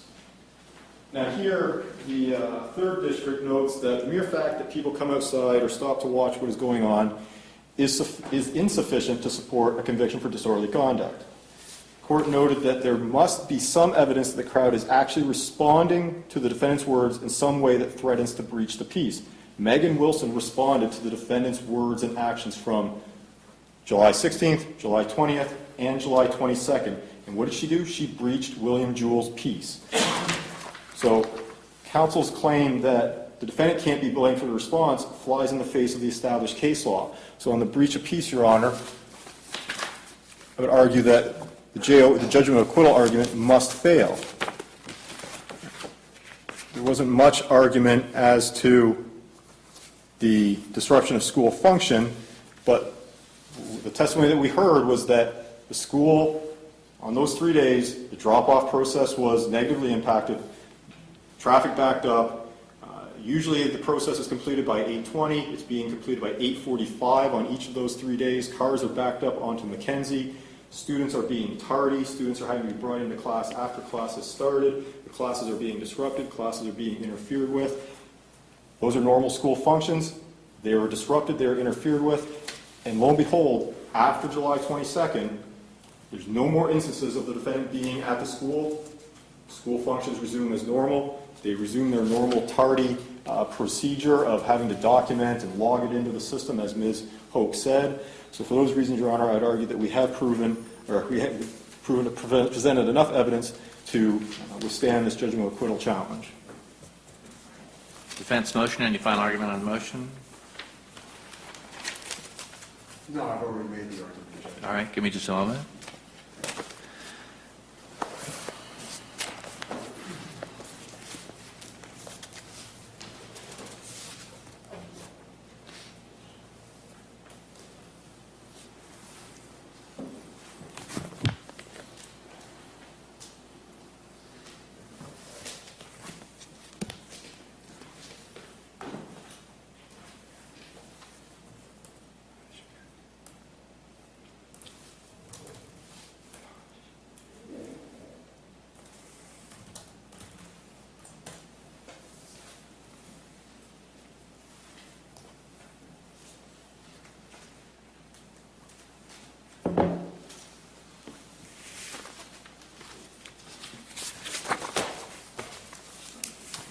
In this case, it appears that there are two separate areas of speech that need to be evaluated. The first area is the defendant's actions in what was described as one witness as a protest of certain topics. And it appears that each of the 3 days there was a different protest, and on the third day there was a protest of abortion. The second area of speech involved is the defendant's interaction with the parents and the language used to communicate with the parents. Those two areas are separate and distinct in the court's analysis. The first area where he's charged on the 22nd with breach of the peace, analyzing his protest, it appears that the nature of his speech during his protest was possibly offensive to some, but did not constitute an invitation to engage in a physical altercation. And that is the area to which the breach of the peace statute is directed. Being able to sleep or rest or have quiet is not the peace to which this statute refers. And a research of the history of the concept of breach of peace, taking us back to Blackstone, would indicate that the areas of peace have to do with personal, physical safety. And so the defendant's protest on the 22nd of abortion was not an invitation directly to engage in a fight. However, under the case cited by the state,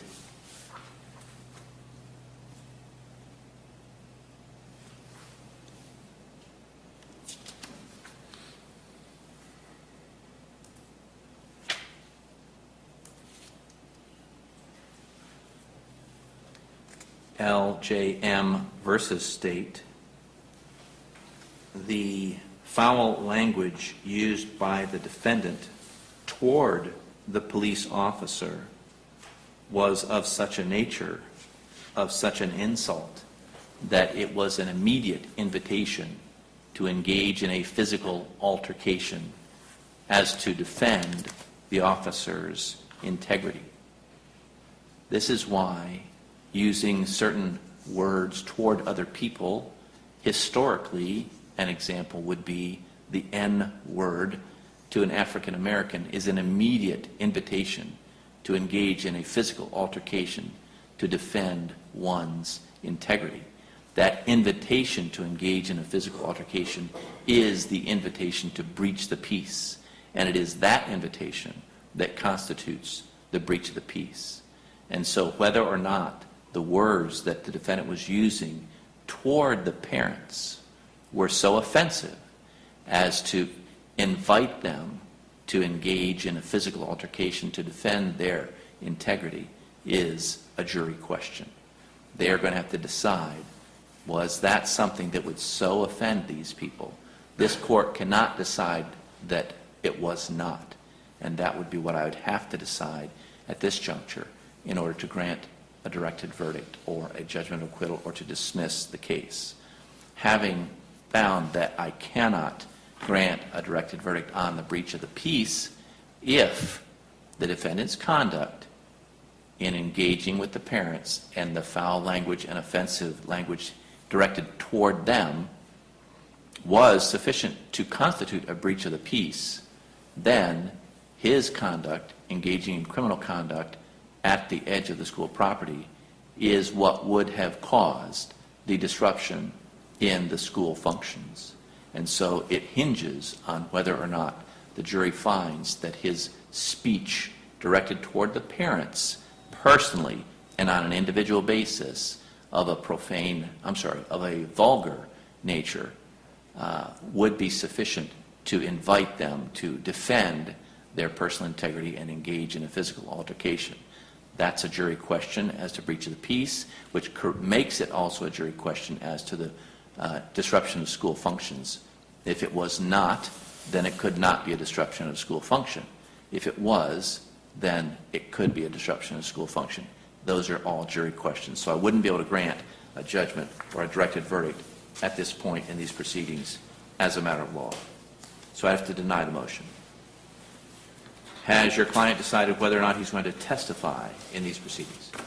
He's going to decline, Judge. All right. Mr. Sheets, in order to make our record complete, I do need to make sure that that was in fact your decision and that you fully appreciate the significance of that decision. To make sure that the record is complete, I'll need to ask you some questions under oath. Would you please raise your right hand? Do you solemnly swear the statement you're about to make will be the truth, the whole truth, and nothing but the truth, so help you God? Yes. What is your full name? Andrew Sheets. Now, sir, I indicated earlier you have the right to testify in this case, and you have the right to remain silent. Those are conflicting rights. You'd have to select one. Your attorney has indicated that you're going to exercise your constitutional right to remain silent. Is that your decision? Correct. You understand that you do have the two separate rights. Is that correct? Correct. Do you believe that you've had sufficient time to discuss your decision with your attorney? Correct. If a person decides to testify in a case, then they will get to take the stand, they'll be placed under oath, and their attorney can ask them questions, and the answers to their questions, to those questions, can be considered by the jury. However, they would also be subject to cross-examination by the state, and their answers to questions from the state would also be able to be considered by the jury. That is the process for taking the witness stand and being subject to questions by your attorney and cross-examination. Do you understand that process? Correct. And do you understand that if you did give answers, whatever you said would be able to be considered by the jury? Correct. Has anyone made you any promise with regard to the outcome of this case if you don't take the stand? No. Has anyone threatened you to force you to not take the stand against your will? No. Have you taken any medication or anything recently that would affect your ability to analyze or think at this time? No. If you do not take the stand, I will instruct the jury that you are exercising your constitutional right and that they are not to draw any negative inferences from that decision. Do you understand that? Yes. Knowing that all that information that I've just reviewed and what you've discussed with your attorney, do you believe that it's going to be in your best interest to not take the stand in these proceedings? Correct. Do you believe that you're making that decision freely and voluntarily? Correct. Then I'll make a finding that you are knowingly, freely, and voluntarily deciding not to testify in the case, and we'll proceed from there. Thank you, sir. All right, this would take us then to closing arguments, final jury instructions, and then deliberation. We need to resolve the issue with regard to the final jury instructions. The defense has requested a supplemental reading of the protected speech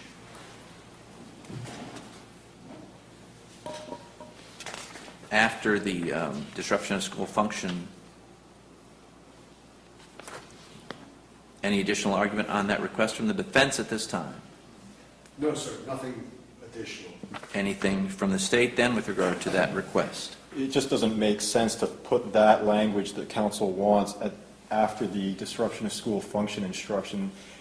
That instruction dealt specifically with breach of peace, which deals specifically with the First Amendment with case law directly on point. When you look at the instruction under 29.15, disturbing a school, religious, or lawful assembly, which actually has a standard instruction, it doesn't contain that little comment section that the breach of peace does. Certainly, if it was intended to be included in disturbing a school function or school assembly, it would be there.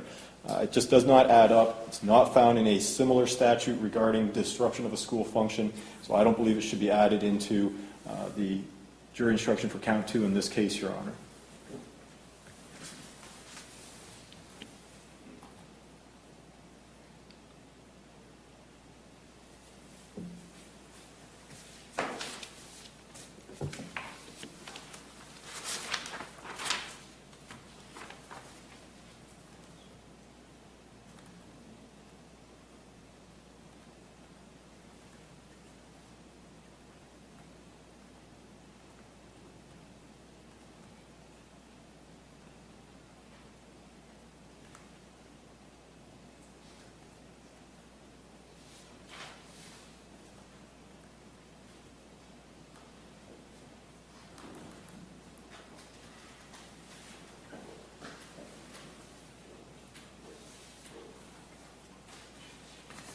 Great. At this time, the court is prepared to read the special instruction provided by the defense. After reading the instructions on breach of the peace and disruption of the school function, and not reading it as a portion of the breach of the peace instruction.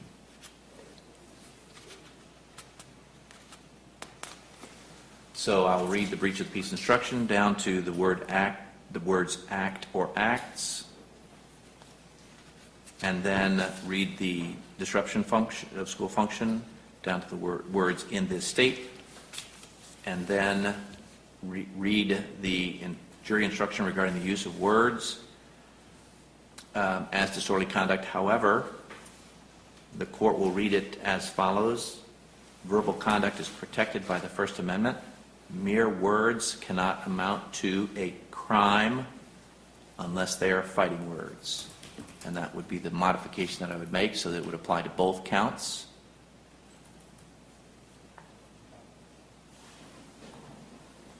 And I believe that is the only place that a specific crime is mentioned. I believe there's also the last paragraph, Your Honor, tended to incite an immediate breach of the peace. I think that needs to stay in there. That's straight from the case law. I'm sorry. Are you talking about the state's form of the instruction then?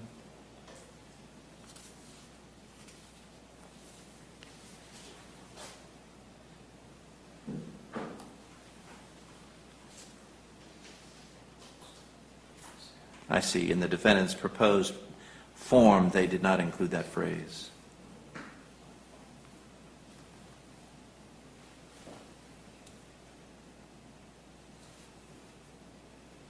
I guess we could say to incite an immediate breach of the peace or crime, which would then mirror what Your Honor has in the first paragraph of that special instruction.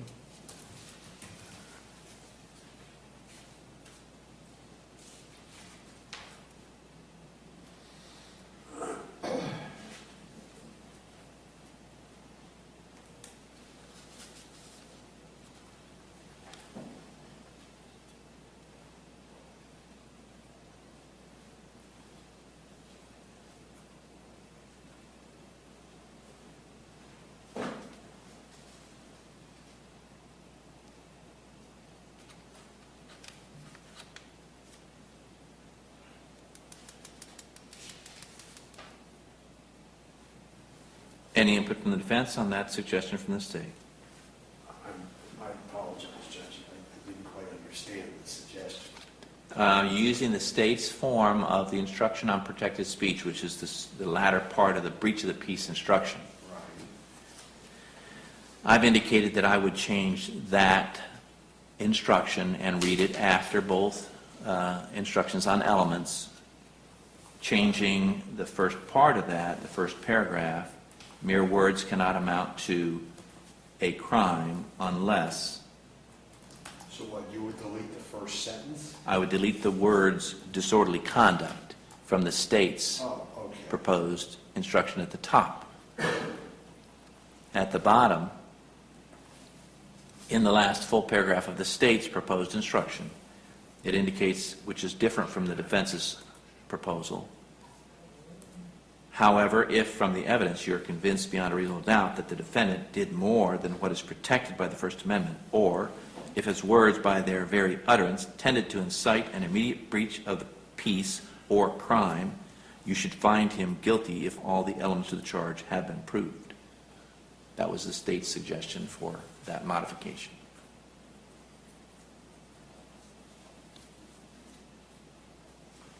No objection. All right.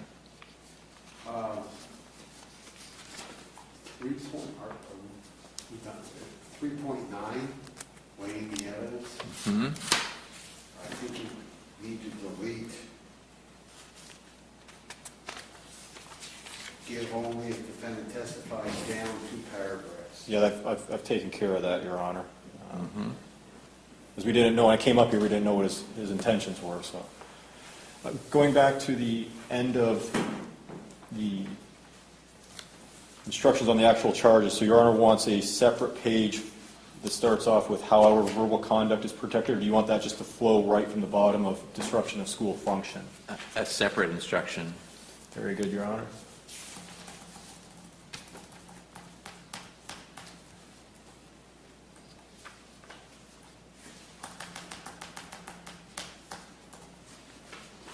And you don't need to include the however,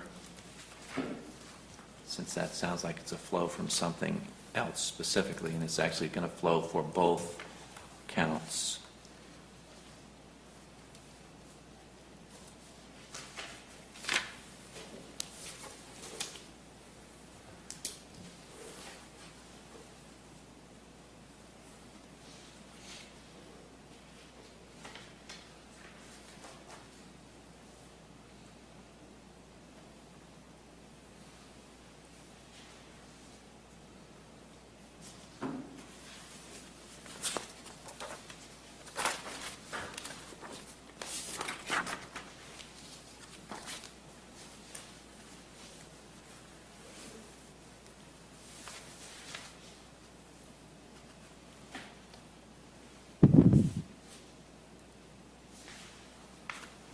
All right, so with regard to the final version of the instructions, then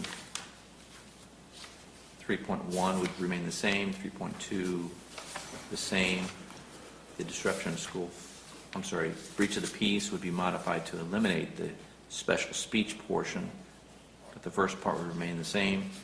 Disruption of school function would remain the same. 3.7 would remain the same. 3.9 would be modified to eliminate the part regarding defendant testifying. 3.9b we've already excised, and then the state would add in. 3.9A, defendant not testifying? Yes, Your Honor. Correct.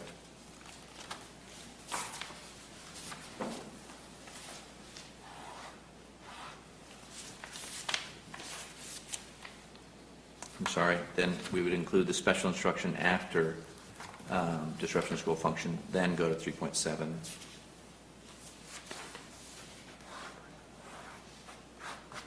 Where the state would take out the part about the defendant testifying. 3.9A would stay in, defendant not testifying. Rules of deliberation would remain unchanged. 3.11 would remain unchanged.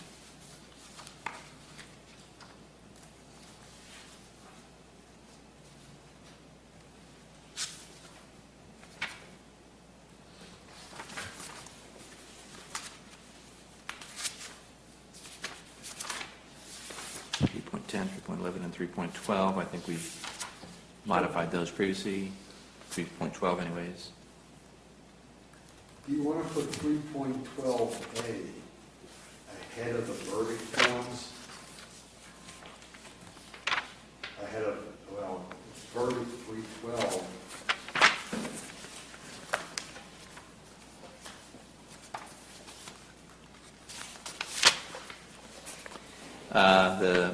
The proposed instructions don't suggest that, and I've used it in the order in which it's currently suggested by the state, and it communicates clearly.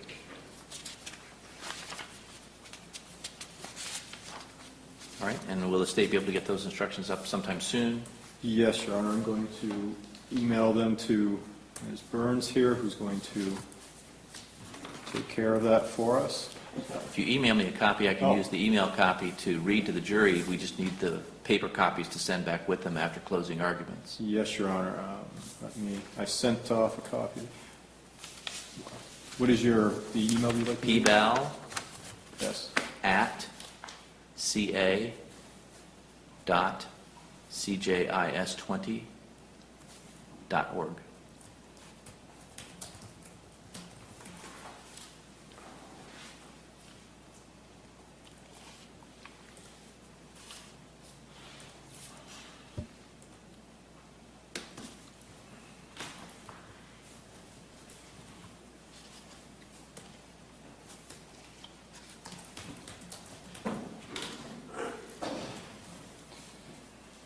All right, I've sent them, Your Honor. The instructions for the jurors, you'd like 6 individual packets, only 1 with a verdict form. Is that correct, Your Honor? Correct. Thank you, Your Honor.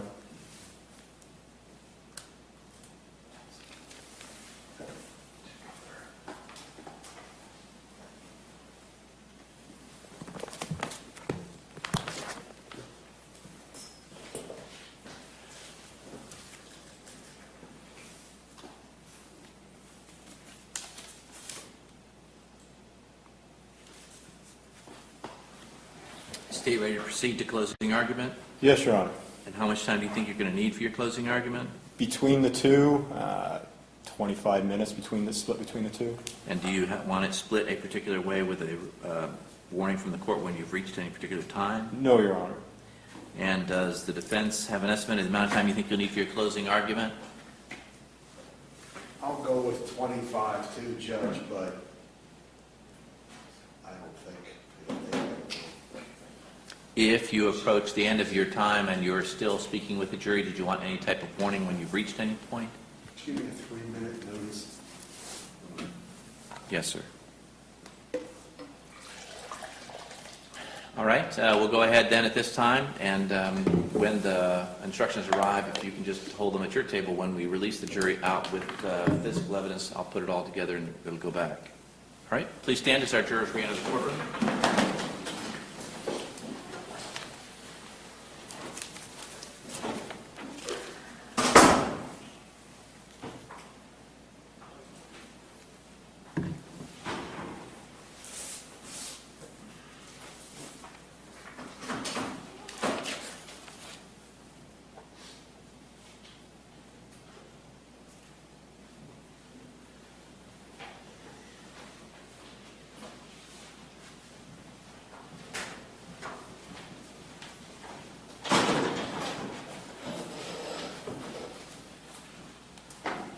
Please be seated.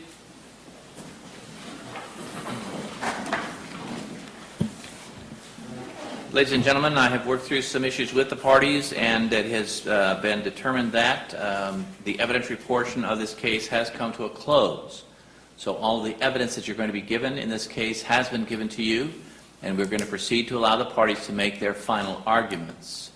As I mentioned in those preliminary instructions, this is one of the opportunities that they have to address the case.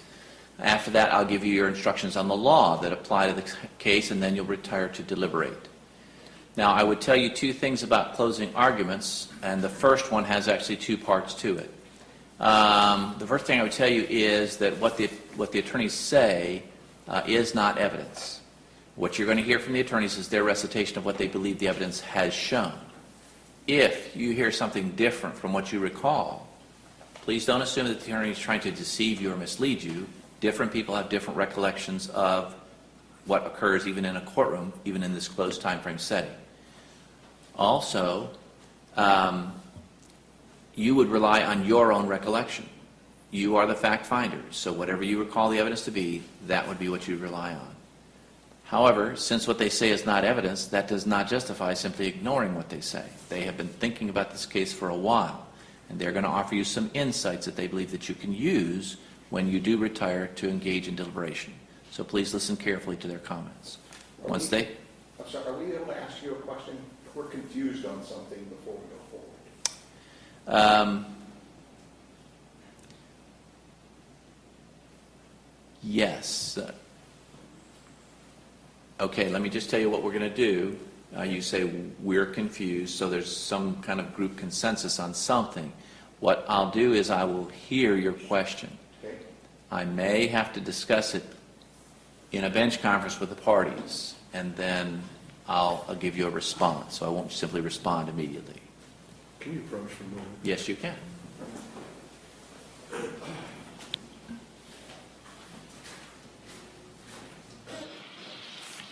I'm going to guess this gentleman is the foreperson. I did this once before. I ran into it. Would it be better if you got a written letter from the jury that we can work out here, rather than having them blurt out a question in open court? Any input from the state? The question's going to be read by Your Honor after it comes out on writing, so it's not going to be any different whether the juror says it or Your Honor reads it into the record. So I think you just let the juror ask it and go from there, like Your Honor suggested. Okay. I just made a suggestion, that's all. All right, I appreciate the suggestion. And it may very well be that their question gets answered in closing argument by you all, but I'm going to let them, for the sake, since they brought it up, go ahead and recite the question, Okay. and you'll get a chance to address it here at the bench. Okay, but you may then want to clarify the question for some reason, depending on how it's phrased. Sure. Okay, all right. I'll hear it at this time. And if I can get you to, you need to give your name for the record, just so the record's clear. So I'm Rodney Lovell. All right? We haven't discussed any of the evidence or anything, but there was one question that I had, and I asked when we went back in this room. Your original statement when you were giving us the initial instructions was 2 crimes. We don't know what those crimes are. Are we not supposed to know what they are right now? So we've heard this evidence, and we've heard this, right? But we don't, it's hard to put together in our minds right now. Maybe we'll understand it, but that's kind of we're all confused. Okay. All right. Can I get the party to approach then on that question?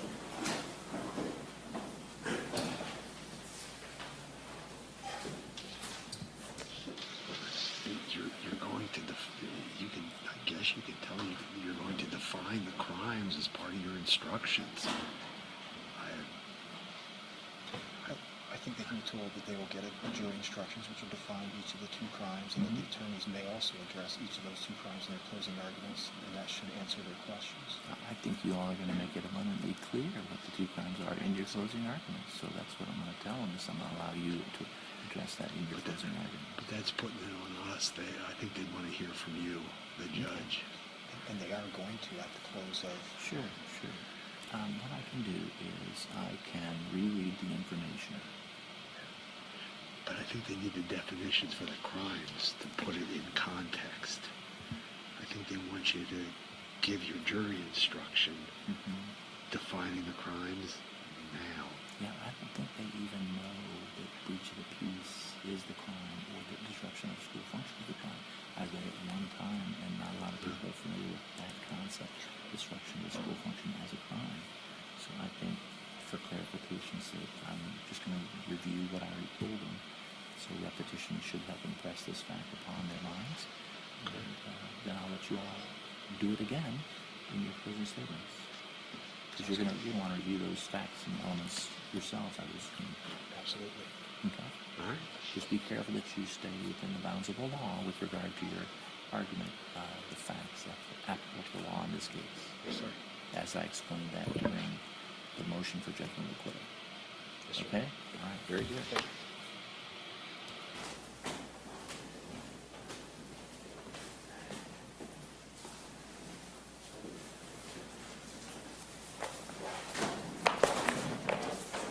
The defendant was advised by the Office of the State Attorney when they filed an information informing him of the crimes that had been charged against him. The crimes are breach of peace and disruption of school function.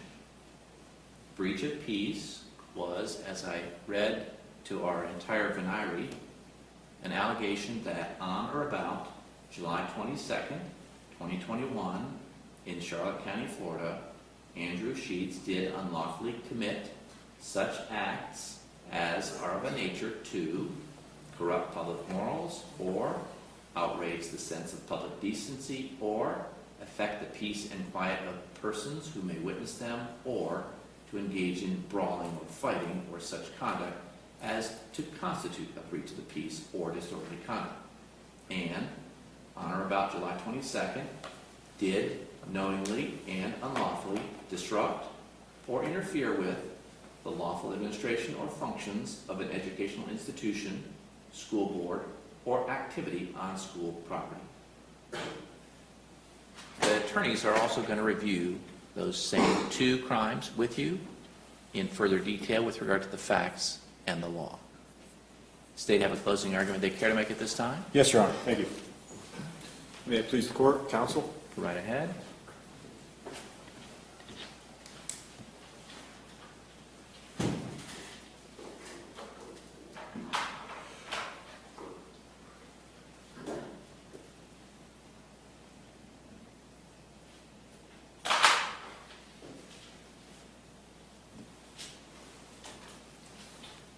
We started this trial earlier this morning.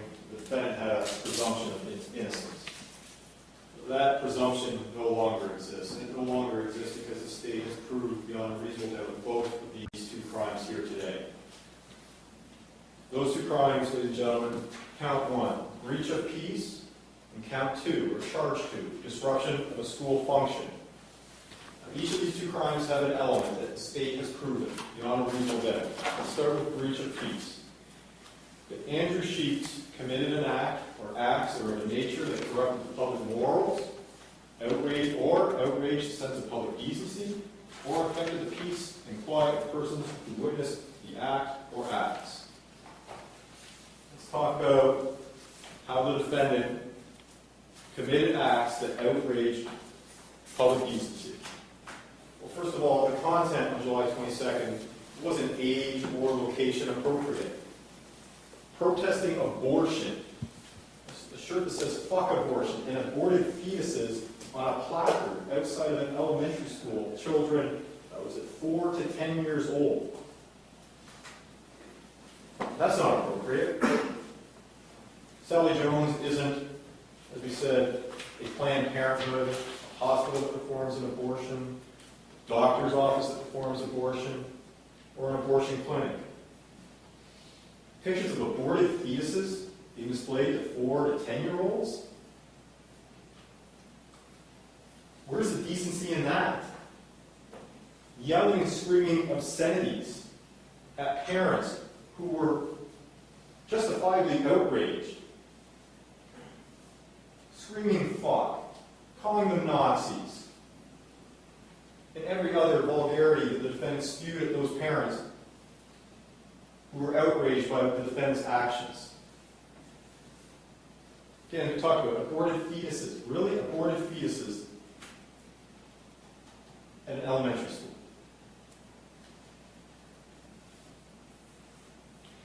The defendant also breached the peace when he affected the peace and quiet of persons who witnessed the act or acts.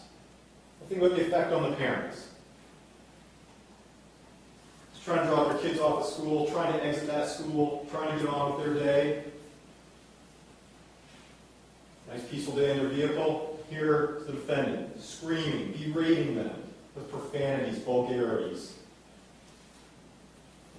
What was the effect on Megan Wilson? Remember Ms. Wilson? She was the young woman who, on both the 16th and 20th, had dropped her children off, as Officer Angelini testified to.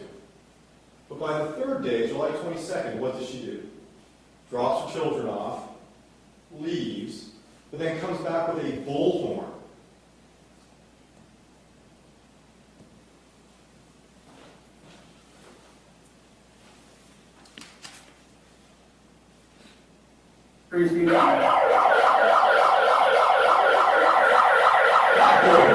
That bullhorn right there. Again, you see her marching across the street. She is fed up. This is Christy.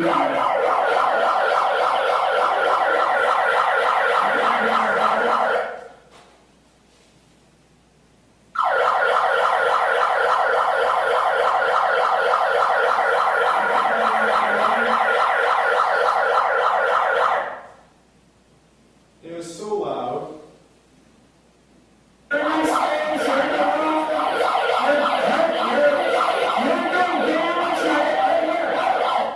It was so loud it was doing damage to the defendant's own ears. That is what the defendant's actions caused. He caused Megan Wilson to come back with a bullhorn and blare an obnoxious siren for 7 minutes. 7 minutes of that siren going off. What did that have? What effect did that have? Remember Mr. William Jewell, the first witness this morning, trying to sleep in his house there at the corner of Williams and Naranja. Woken up with both the profanities, the yelling, but also that bullhorn. His peaceful sleep was breached as a direct result of the defendant's actions. Now you'll see in the jury instructions, you might be thinking, well, and counsel alluded to this in his opening that, well, it was Ms. Wilson who was causing the problem. The defendant didn't have anything to do with it. You're going to see an instruction, ladies and gentlemen, that reads that if the defendant's words, by their very utterance, tended to incite an immediate breach of the peace, you should find him guilty of all the elements of the charge been proven. The defendant's words, what was on the sign, the words coming out of his mouth, led Ms. Wilson to breach the peace of William Jewell. It incited her. It incited her to come back with that bullhorn. So it's still a breach of the peace, even if the defendant caused somebody else, in this case Ms. Wilson, to come back with that bullhorn. Remember Officer Angelini. We'll get to that with the disruption. Officer Angelini testified that there were two individuals, two parents, who actually got out of their vehicles, who appeared enraged, and were starting to approach the defendant's location. And what did Officer Angelini do? He put himself between the defendant and those two parents. Why? He wanted to protect the defendant, to prevent some sort of physical altercation. That is how the defendant also breached the peace. He's causing parents to want to fight him, to want to go after him and physically confront him. So we've proven breach of peace? Yes, the state has proven breach of peace beyond a reasonable doubt. Talk about the disruption of a school function. Let's take a look at the underlined, bolded, and italicized portion. Whether or not he disrupted or interfered with the lawful administration or functions of any educational institution. I think it goes without saying Sally Jones is an educational institution within the state of Florida. Classes starting on time. That is a lawful function of Sally Jones. Those classes were supposed to start at 8:20 every day. Children were still being dropped off at 8:45, 25 minutes after classes had started. And what did that cause? It caused tardy students, students that ordinarily would have been logged into the system, but instead Ms. Hope just got them in as quickly as she could. And what did that do? Now the teacher had to stop, let those kids come in, sit down in their seats, and then restart what he or she had already taught the kids who managed to somehow get there on time. That's a disruption of a school function. And why were those children tardy? Because of the defendant's actions. School started, the first day of school was the 16th. There were tardy students on the 16th because of the backlog. There were tardy students on the 20th because of the drop-off backlog, and on the 22nd.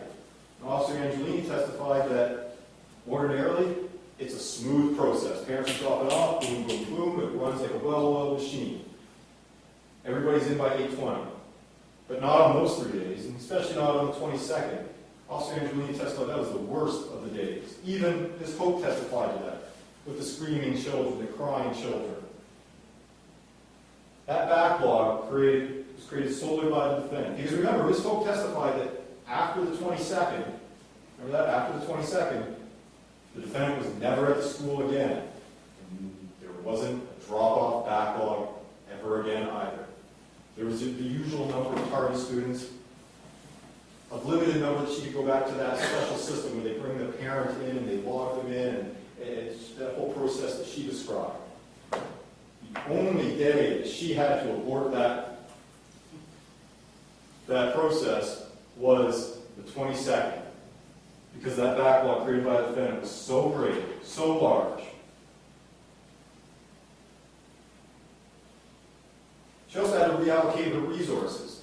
Mr. Deswin, the PE teacher, who had his usual tasks, now he had to go out to the road. He took his boombox with him. He's trying to play music to drown out the defendant as well. Ms. Hope now had to reallocate herself to do what Mr. Deswin did. Those are the lawful administration and functions of the school being disrupted and interfered with. How do we know that it was knowing and unlawfully? Think about his location. Right? He sets up at the only spot where the parents have to come to a stop, the only spot where there's a stop sign. As Ms. Hope, what if the defendant had set up down here at the entrance off of Mackenzie? Well, the impact would have been much less, because the parents don't have to stop there. They come from the east or from the right here on Mackenzie. There's no stop. They turn into the entrance, and off they go.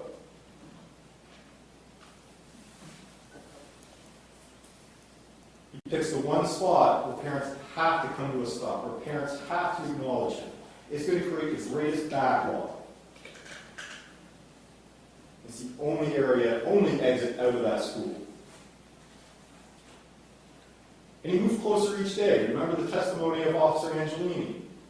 July 16th, crossed the road, crossed Naranja. By the 20th, into the swale. And then finally, by July 22nd, right up by the stop sign. Message wasn't getting across. He knew exactly what he was doing. He wanted that backlog. He wanted those altercations with those parents. He wanted to have those engagements. He wanted the back and forth. And it's time of day. Again, we asked Ms. Hope, had the defendant set up shop with his abortion sign and his profane shirt at 2:50 when school's letting out, school's over at that point. No impact on the school, or a lesser impact, I would argue to you, ladies and gentlemen. Why is it that he's there in the morning at the drop-off and not in the evening, or even in the afternoon? Why not go there at noon? Why not go there at noon, stand across the road with the horribly disgusting aborted fetuses and scream and yell all you want? There's still going to be cars passing by in the street. He's still going to get his interaction. Why do this outside of the school? Now, if it's a university that's teaching abortions and talking about abortions, yeah, maybe that makes sense to do it there. But a K through 5, 4 to 10-year-olds, his content is intended for adults. Be surprised if there are any 6-year-olds that would be willing to engage anybody in a conversation about abortion. How many 6-year-olds do you think really understand what an abortion is? So why not go to Walmart? Why not set up shop outside of a Walmart? Plenty of people come in and out of Walmart. It's probably the only business right now that's actually making money given the economy. It's open from 6 a.m. to 10 p.m. Get all the attention he wanted. have all the engagements he wanted, have all the yelling that he wanted. Why pick a elementary school? Why pick that school? Why pick a school in general? He knew exactly what he was doing. He knew exactly what he wanted, and that was to disrupt the school. That was to throw a wrench into that drop-off process.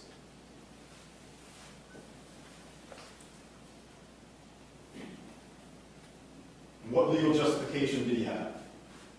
All right, what legal justification did he have to disrupt the school function? He wasn't preventing anything. There was no legal justification to disrupt or interfere with the school functions of Sally Jones. Ladies and gentlemen, I ask you that you can consider all of the evidence. The only verdict you can come to is that of guilty as to both charges. Thank you very much.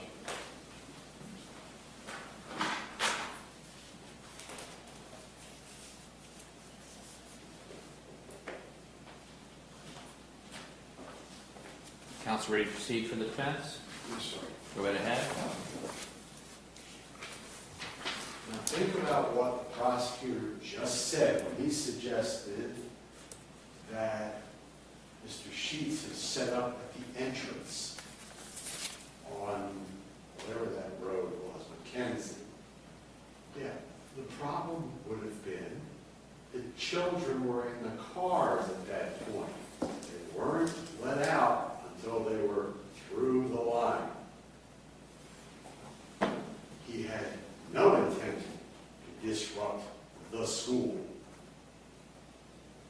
He wanted to take his protest to the adults in the cars.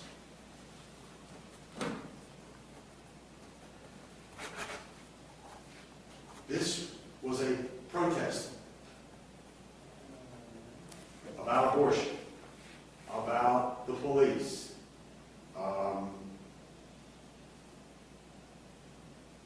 He tried to avoid the children.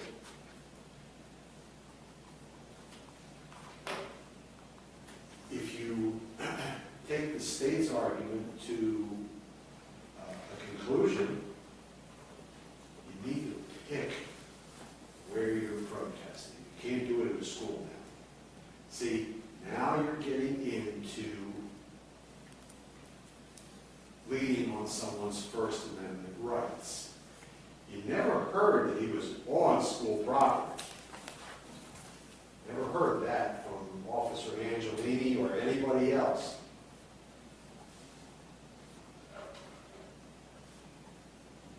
Again, his protest was directed at adults.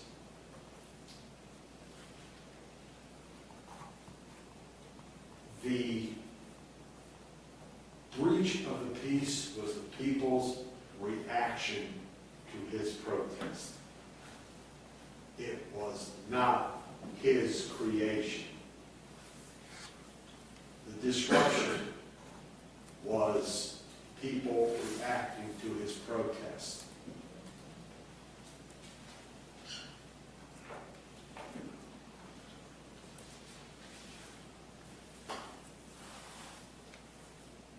You all took an oath to follow the law.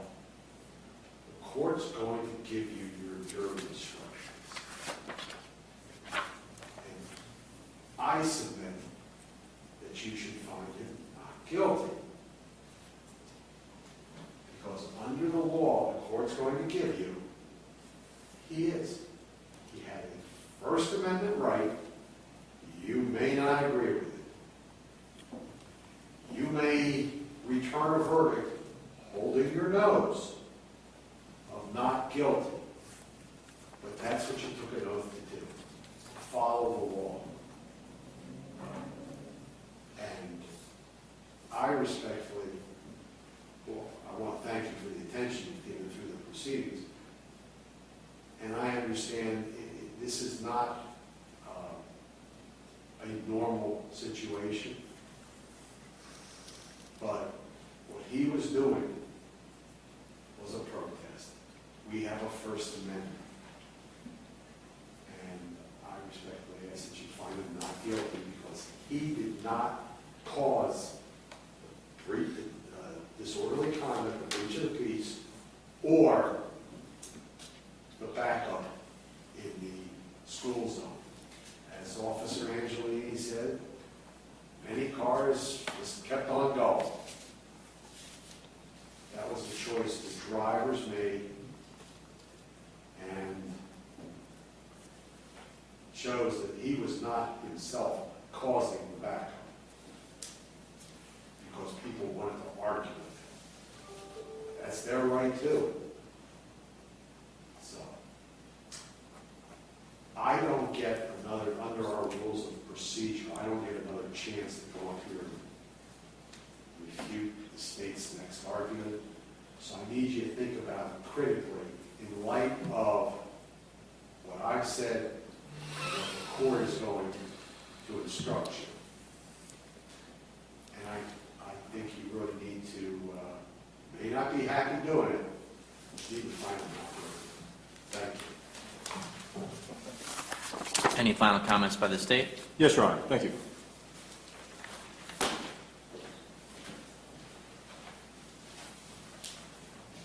You're going to get a packet of jury instructions when you go back to deliberate. It's going to contain all of the instructions on the law, the element of the crimes that I went through. One of the things that you are not going to see anywhere in this jury instruction packet is that the defendant had to be on school grounds to commit these crimes. You saw it earlier, and you'll see it when you read through it. He doesn't have to be on school property to breach the peace, to cause Ms. Wilson to breach the peace of Mr. Jewell. He doesn't have to be on school property to cause that backlog, to cause the delay, to cause all the tarnished students. This doesn't have to be there. The counsel says that this protest, and I'll use air quotes around that, was directed at adults, not at children.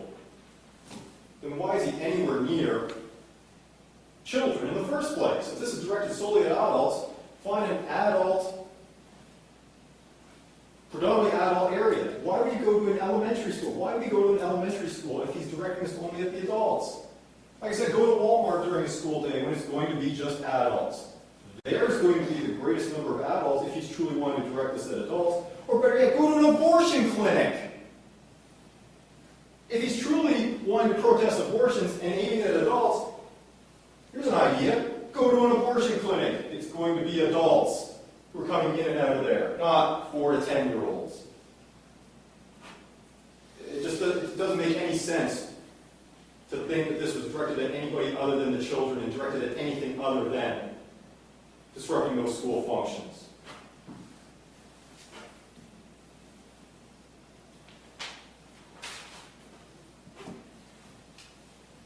We talked about earlier, the First Amendment has limitations to it. When an individual's speech is criminal, it can be limited. When an individual's speech, by its very utterance, tends to incite an immediate breach of the peace, that's a crime. It's exactly what happened here with Ms. Wilson and Mr. Jewell. But finally, ladies and gentlemen, there's an idea called cause and effect. Counsel wants to blame the parents for what happened at Sally Jones. They didn't cause the problems. They were the effect. The defendant is the one who caused the problems. The parents were merely the effect of his actions. Because we heard Officer Angelini testify that but for the defendant's actions, that drop-off process is smooth. It is boom, boom, boom. We heard Ms. Hope again say that, yeah, after the 22nd, when he wasn't around, when the defendant wasn't there anymore, yeah, it was smooth. No backlogs, no disruptions. Cause and effect, ladies and gentlemen. The defendant's the cause. He's the one that caused all these problems. He's the one who's guilty here today, ladies and gentlemen. Thank you very much.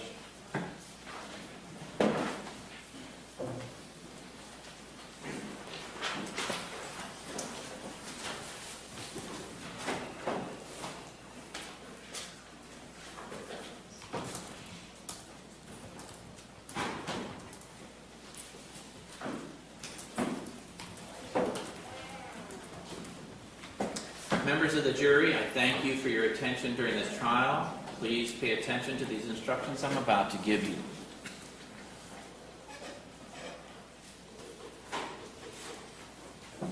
Andrew Sheets, the defendant in this case, has been accused of the crimes of breach of the peace and disruption of school function. To prove the crime of breach of the peace, the state must prove the following element beyond a reasonable doubt. Andrew Sheets committed an act or acts that were of a nature that corrupted the public morals, or outraged the sense of public decency, or affected the peace and quiet of persons who witnessed the act or acts.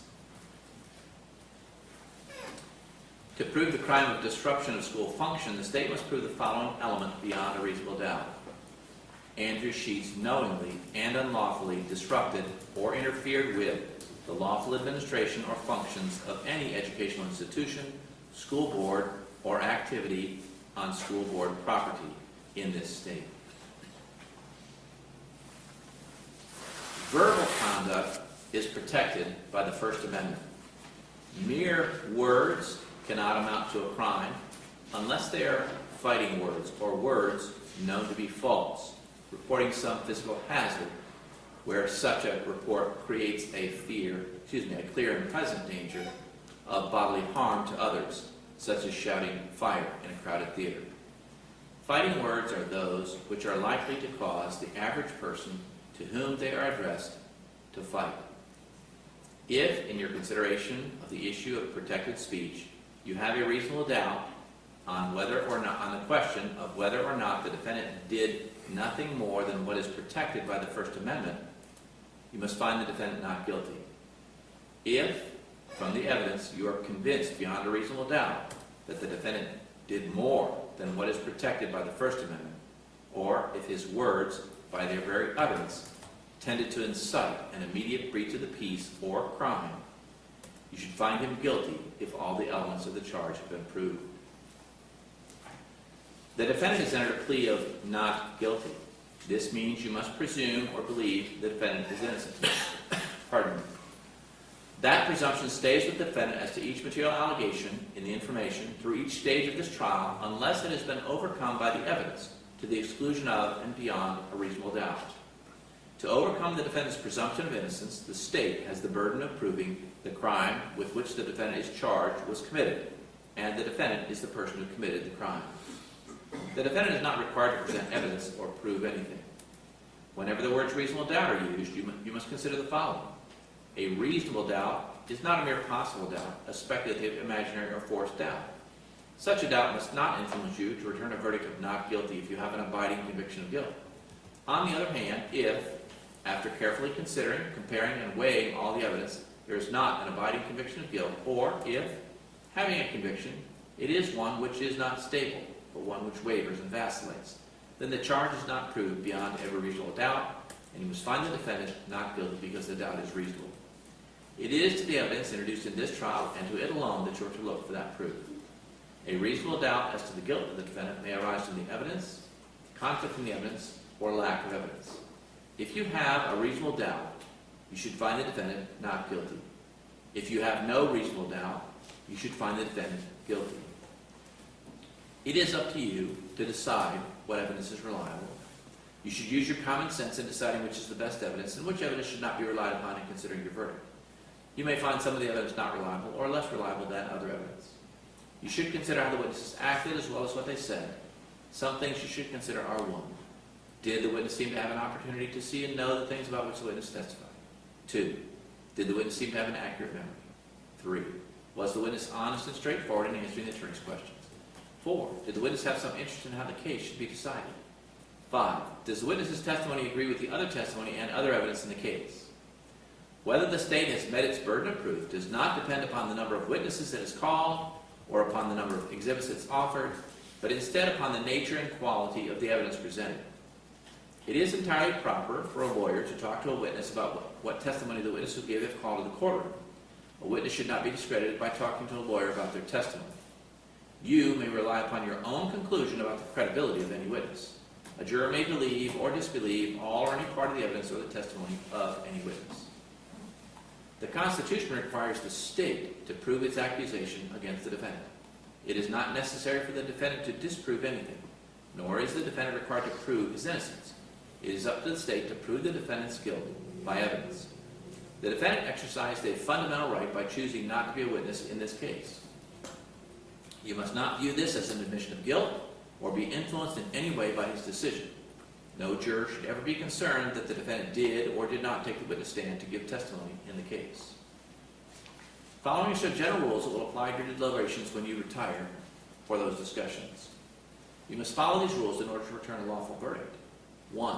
You must follow the law as it is spelled out in these instructions, and you'll be given a copy of these instructions. If you fail to follow the law, your verdict will be a miscarriage of justice. There is no reason for failing to follow the law in this case. All of us will be depending upon you to make a wise and legal decision in this matter. 2. This case must be decided only upon the evidence that you've heard from the testimony of the witnesses and have seen in the form of the exhibits and evidence and these instructions. 3. This case must not be decided for or against anyone because you feel sorry for anyone or are angry at anyone. 4. Remember, the lawyers are not on trial. Your feelings about them should not influence your decision in this case. 5. Your duty is to determine if the defendant has been proven guilty or not in accord with the law. It is the judge's job to determine a proper sentence if the defendant is found guilty. 6. Whatever verdict you render must be unanimous. That is, each juror must agree to the same verdict. 7. Your verdict should not be influenced by feelings of prejudice, bias, or sympathy. Your verdict must be based on the evidence and the law contained in these instructions. Deciding a verdict is exclusively your job. I cannot participate in that decision in any way. Please disregard anything I may have said or done that made you think I prefer one verdict over another.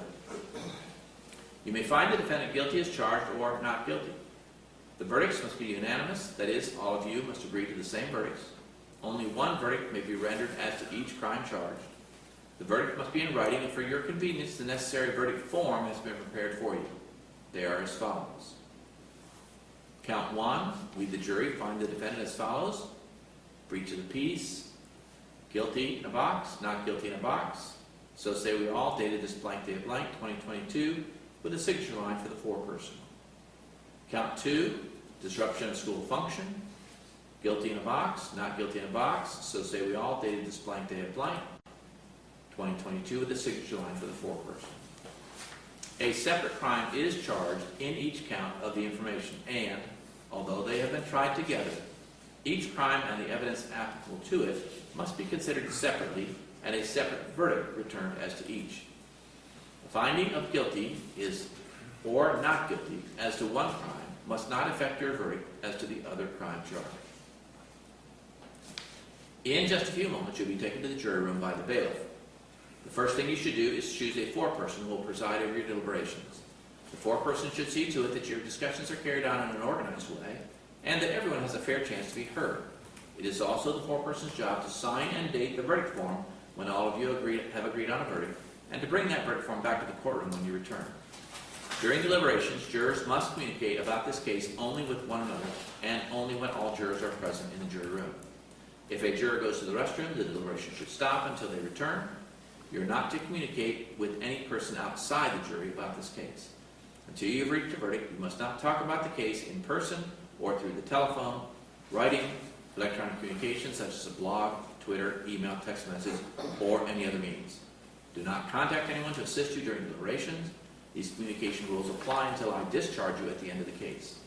If you become aware of any violation of these instructions or of any instructions I've given you, you must tell me by giving a note to the bailiff.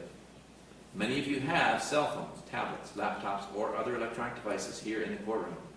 As I mentioned earlier, the Florida Rules of Criminal Procedure do not allow you to bring your phones or any of these types of electronic devices into the jury room during deliberation. Please kindly leave those devices on the table as you exit the courtroom to commence your deliberations, where they'll be guarded by the bailiff while you deliberate. If you need to communicate with me, send a note to the bailiff. If you have voted, do not disclose the actual vote in the note. If you have a question, please reduce it to writing, signed by the foreperson with today's date. I will talk to the attorneys before I answer, so it may take some time. You may continue your deliberations while you wait for my answer. I will answer any question, if I can, in writing or orally here in open court. During this trial, items were received into evidence. You may examine whatever exhibits you think will help you in your deliberations. The physical evidence, the photograph will be sent into the jury room with you.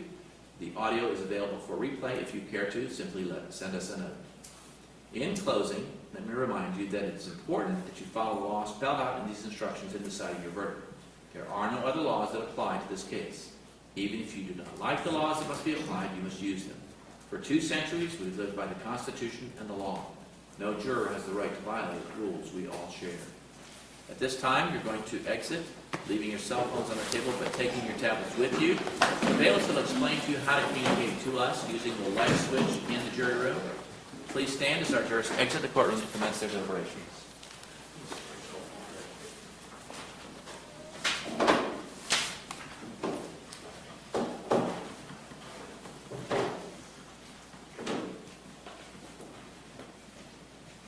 Please be seated. We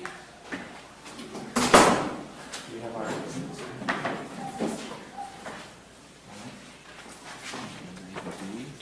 The top one is the only one that has the jury. Very good.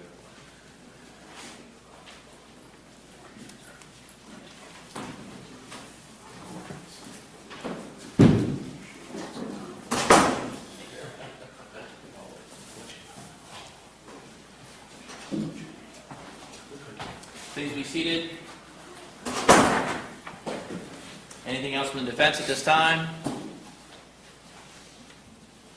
No, Judge, just renew my motions for directed verdict. That's it.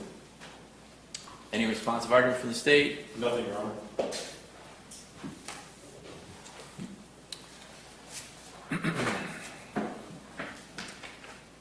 The U.S. Supreme Court case, Czaplinski versus New Hampshire, is cited in the Harbin versus State case. Czaplinski is from 1942, when the Florida Supreme Court spelled out fairly clearly that speech is protected, but it's not an unlimited protection. Lewd and obscene language can be prohibited. And so at this case, if the jury finds that the defendant's language was such that it would corrupt the public morals, and they want to make that finding as a local finding, they certainly can do that. But these facts are facts about which reasonable people in this community would differ. And since the jury sets the community standard, I would have to leave the decision to the jury. So would not be able to grant a verdict at this time. You're free to remain in the courtroom or leave the courtroom, whichever you prefer, while the jury is deliberating. If you're going to leave the courtroom, please give the bailiffs your cell phone number so that they can contact you and get you back in here as quickly as possible if we get a question or once we get a verdict. We'll be in recess at this time. All rise. Court will be in recess.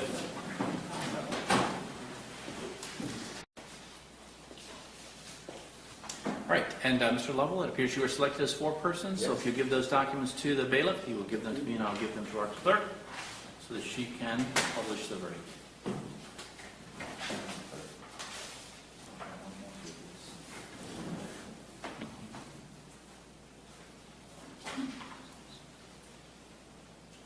In the County Court of the 20th Judicial Circuit in and for Charlotte County, Florida, in the year 2022, State of Florida versus Andrew Sheets, case number 21-1041-MF. Verdict, count 1. We, the jury, find the defendant as to count 1, breach of peace, guilty. So say we all, dated this 9th day of June 2022, signature of foreperson Rodney Lavelle. In the County Court of the 20th Judicial Circuit in and for Charlotte County, Florida, in the year 2022, State of Florida versus Andrew Sheets, case number 21-1041-MF, verdict, count 2. We, the jury, find the defendant as to count 2, disruption of school function, guilty. So say we all, dated this 9th day of June 2022, signature of foreperson Rodney Lavelle. Any requests from the defense at this time? Request for polling, Judge. All right. Ladies and gentlemen, as I indicated in the jury instructions, this verdict must be unanimous. It must be the verdict of each individual juror as well as the verdict of the jury as a whole. And so I will be asking each of you in turn whether or not, in fact, this is your verdict as well as the verdict of the jury as a whole. Mr. Kenny, was this verdict your verdict as well as the verdict of the jury as a whole? Yes, it was. Mr. Cross, was this verdict your verdict as well as the verdict of the jury as a whole? Yes, sir. Ms. Tony, was this verdict your verdict as well as the verdict of the jury as a whole? Yes, sir. Ms. Berger, was this verdict your verdict as well as the verdict of the jury as a whole? Yes, sir.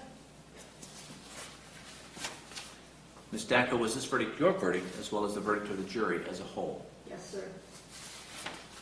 Mr. Lovell, was this verdict your verdict as well as the verdict of the jury as a whole? Yes, sir. Having given us your verdict, then, your work here today has come to a close. I will still have some additional responsibility as we move forward into the next phase of the case, which is the sentencing phase. But your work as our fact finder has come to an end. You will be free to go in just a few moments, but before you leave, I want to review two things with you. The first is that jury deliberations are classified in law as privileged.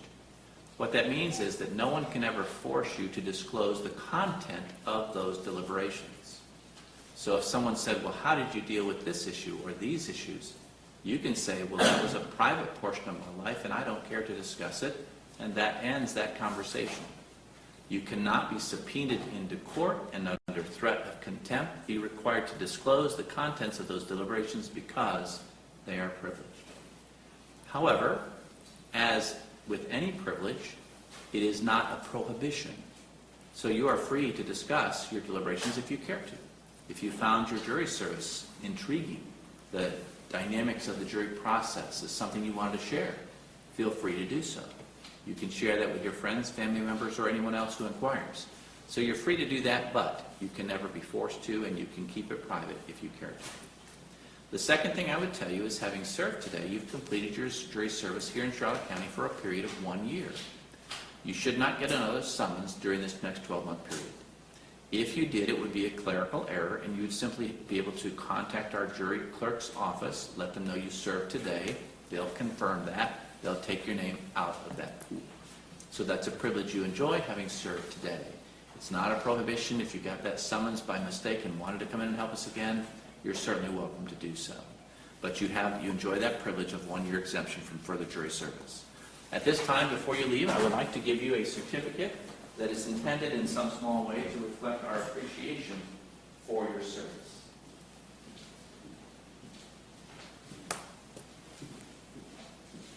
Mr. Kenny, thank you for your jury service.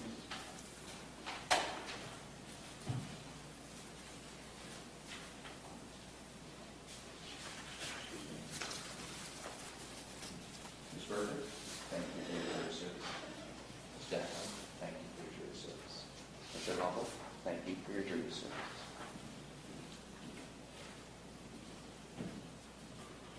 Cross, thank you for your jury service. Ms. Tony, thank you for your jury service. Now, this is a really great time because we're just at the dinner hour, and if you take this certificate just up Marion, cross over 41 northbound, you'll come to a section where there's 3 restaurants, Alyea, University Grill, and at the corner of Leroy's.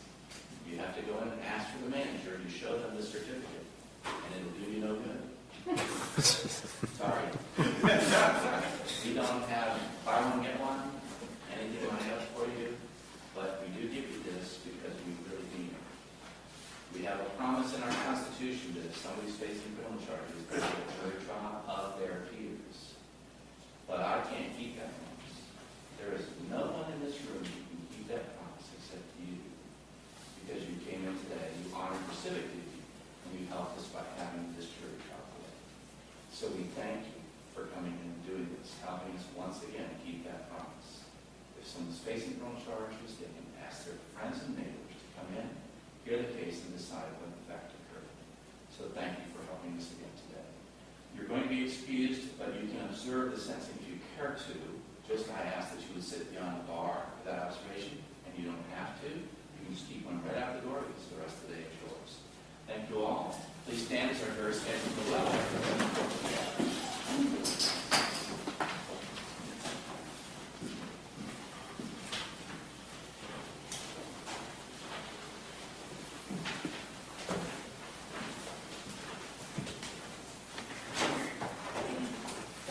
Please be seated. Does the state have any factual information for the court to consider or any sentencing recommendation at this time? Yes, Your Honor. As it relates to count 1, we've asked for adjudication of guilt.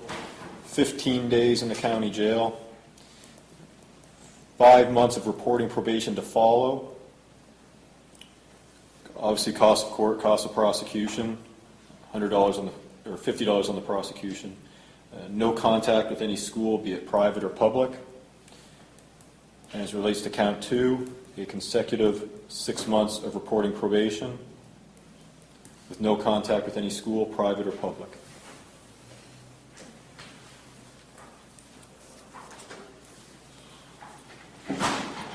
Any factual information from the defense or any sentencing recommendations at this time? The only factual is he's got 0 priors, Judge. So I was going to ask the court to withhold on both counts and give him 6 months probation concurrent or even 12 months consecutive.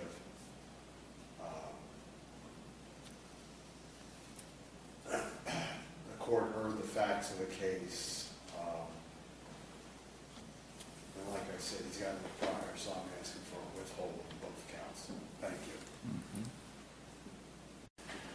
All right, at this time, Mr. Sheets, having received the jury's verdict, they have made a determination that they believe that the way you were treating the parents at this particular school was of a nature to corrupt the public morals or outrage the sense of public decency or affect what is indicated as the peace and quiet, which is to say the physical safety of those parents.